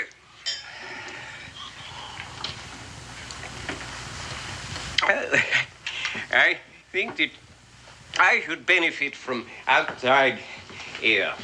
Well, it's time for me to be leaving in any case.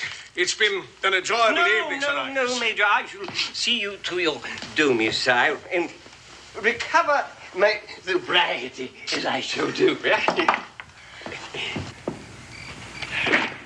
Oh, yeah. Well, it's been a grand evening, but we can say good night now, sir. Oh, no. I'll see you to your place. What's your footing here? The wilderness.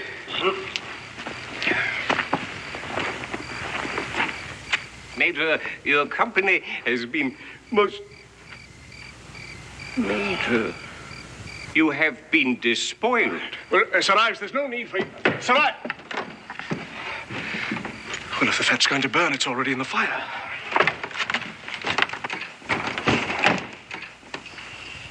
You've been robbed. Everything. Oh, yes, so I see, Sir Ives. You take it like a British officer.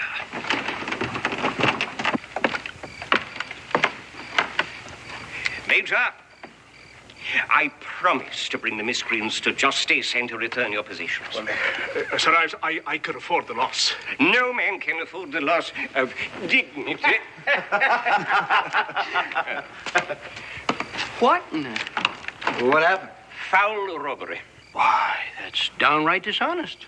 I wish that I had brought my Indian scout along to trail the villains. I gave him a red silk coat in excellent condition. He loves me like a father. Cully's a good man on the trail. Cully, I shall reward you with your king's gratitude.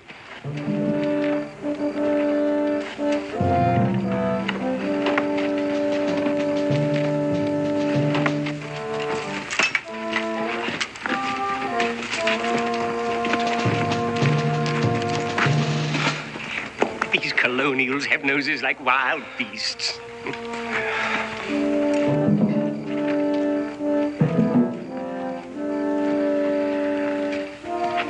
Your property, Major? They knew that I would be on their trail and abandon their ill-gotten loot. These are your possessions, for the record. Oh, Major, you are modest. You've won honors in His Majesty's Navy, as well as his army. And a gentleman tachygrapher as well. You are indeed a man of parts. Oh, look at these. Oh, splendid. Oh, Major.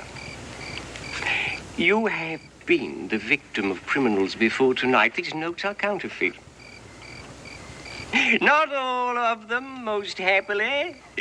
You're not entirely bereft.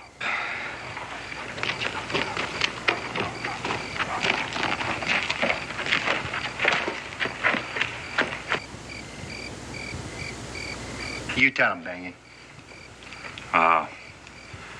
We come to confess. To the robbery? Robbery? You're daft. That ain't his fault, Bangy. No, it was a blazed tree after all. I said it was, didn't I? Do you know what this is about? Well, not yet, but I am getting a glimmering. Mr. James, this gonna be bad as bad for you. Oh, you're mistaken. I'm Major McTavish. Oh, no, you ain't. You're Mr. Churchill James. I'm afraid you are mistaken, my man. Churchill James was a favorite alias of Crook-fingered Watt Paddington.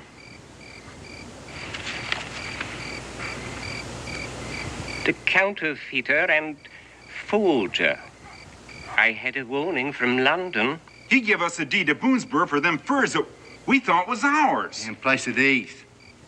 You see, what happened was...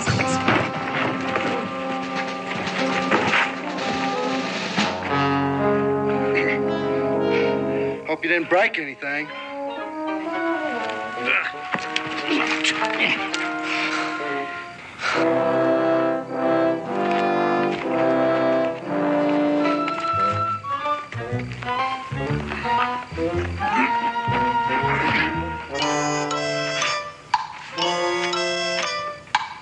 They might have ruined them.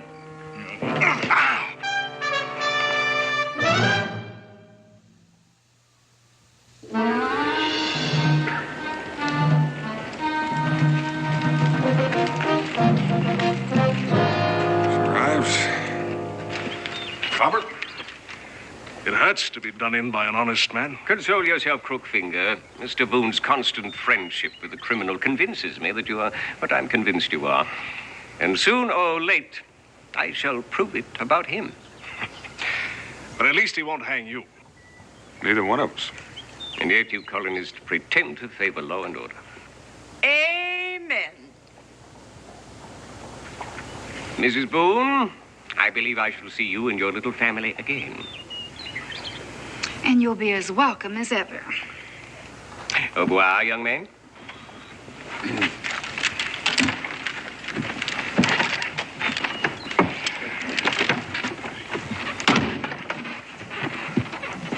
Forward.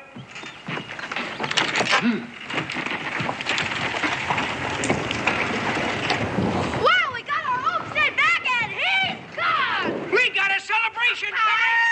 A day of thanks and sober praise for our deliverance, Mrs. Hopper. Hey, where are you Heinzes going? Well, it's going to be a celebration. Well, come on to it. You mean we're invited too? Bingin', we got us invited. Without you, there's nothing to celebrate. Providence, Mr. Boone. Grace, I asked you and Providence to keep still just for this once. Carl Coles! And besides that, Cincinnatus charged me with a keg of rum and a new dipper for all these people to enjoy themselves. Yeah! Carl Coles is a free man. Come on over the tavern, everybody. It sure was nice when we owned all this property. The nicest thing our whole lives. S&B, come on.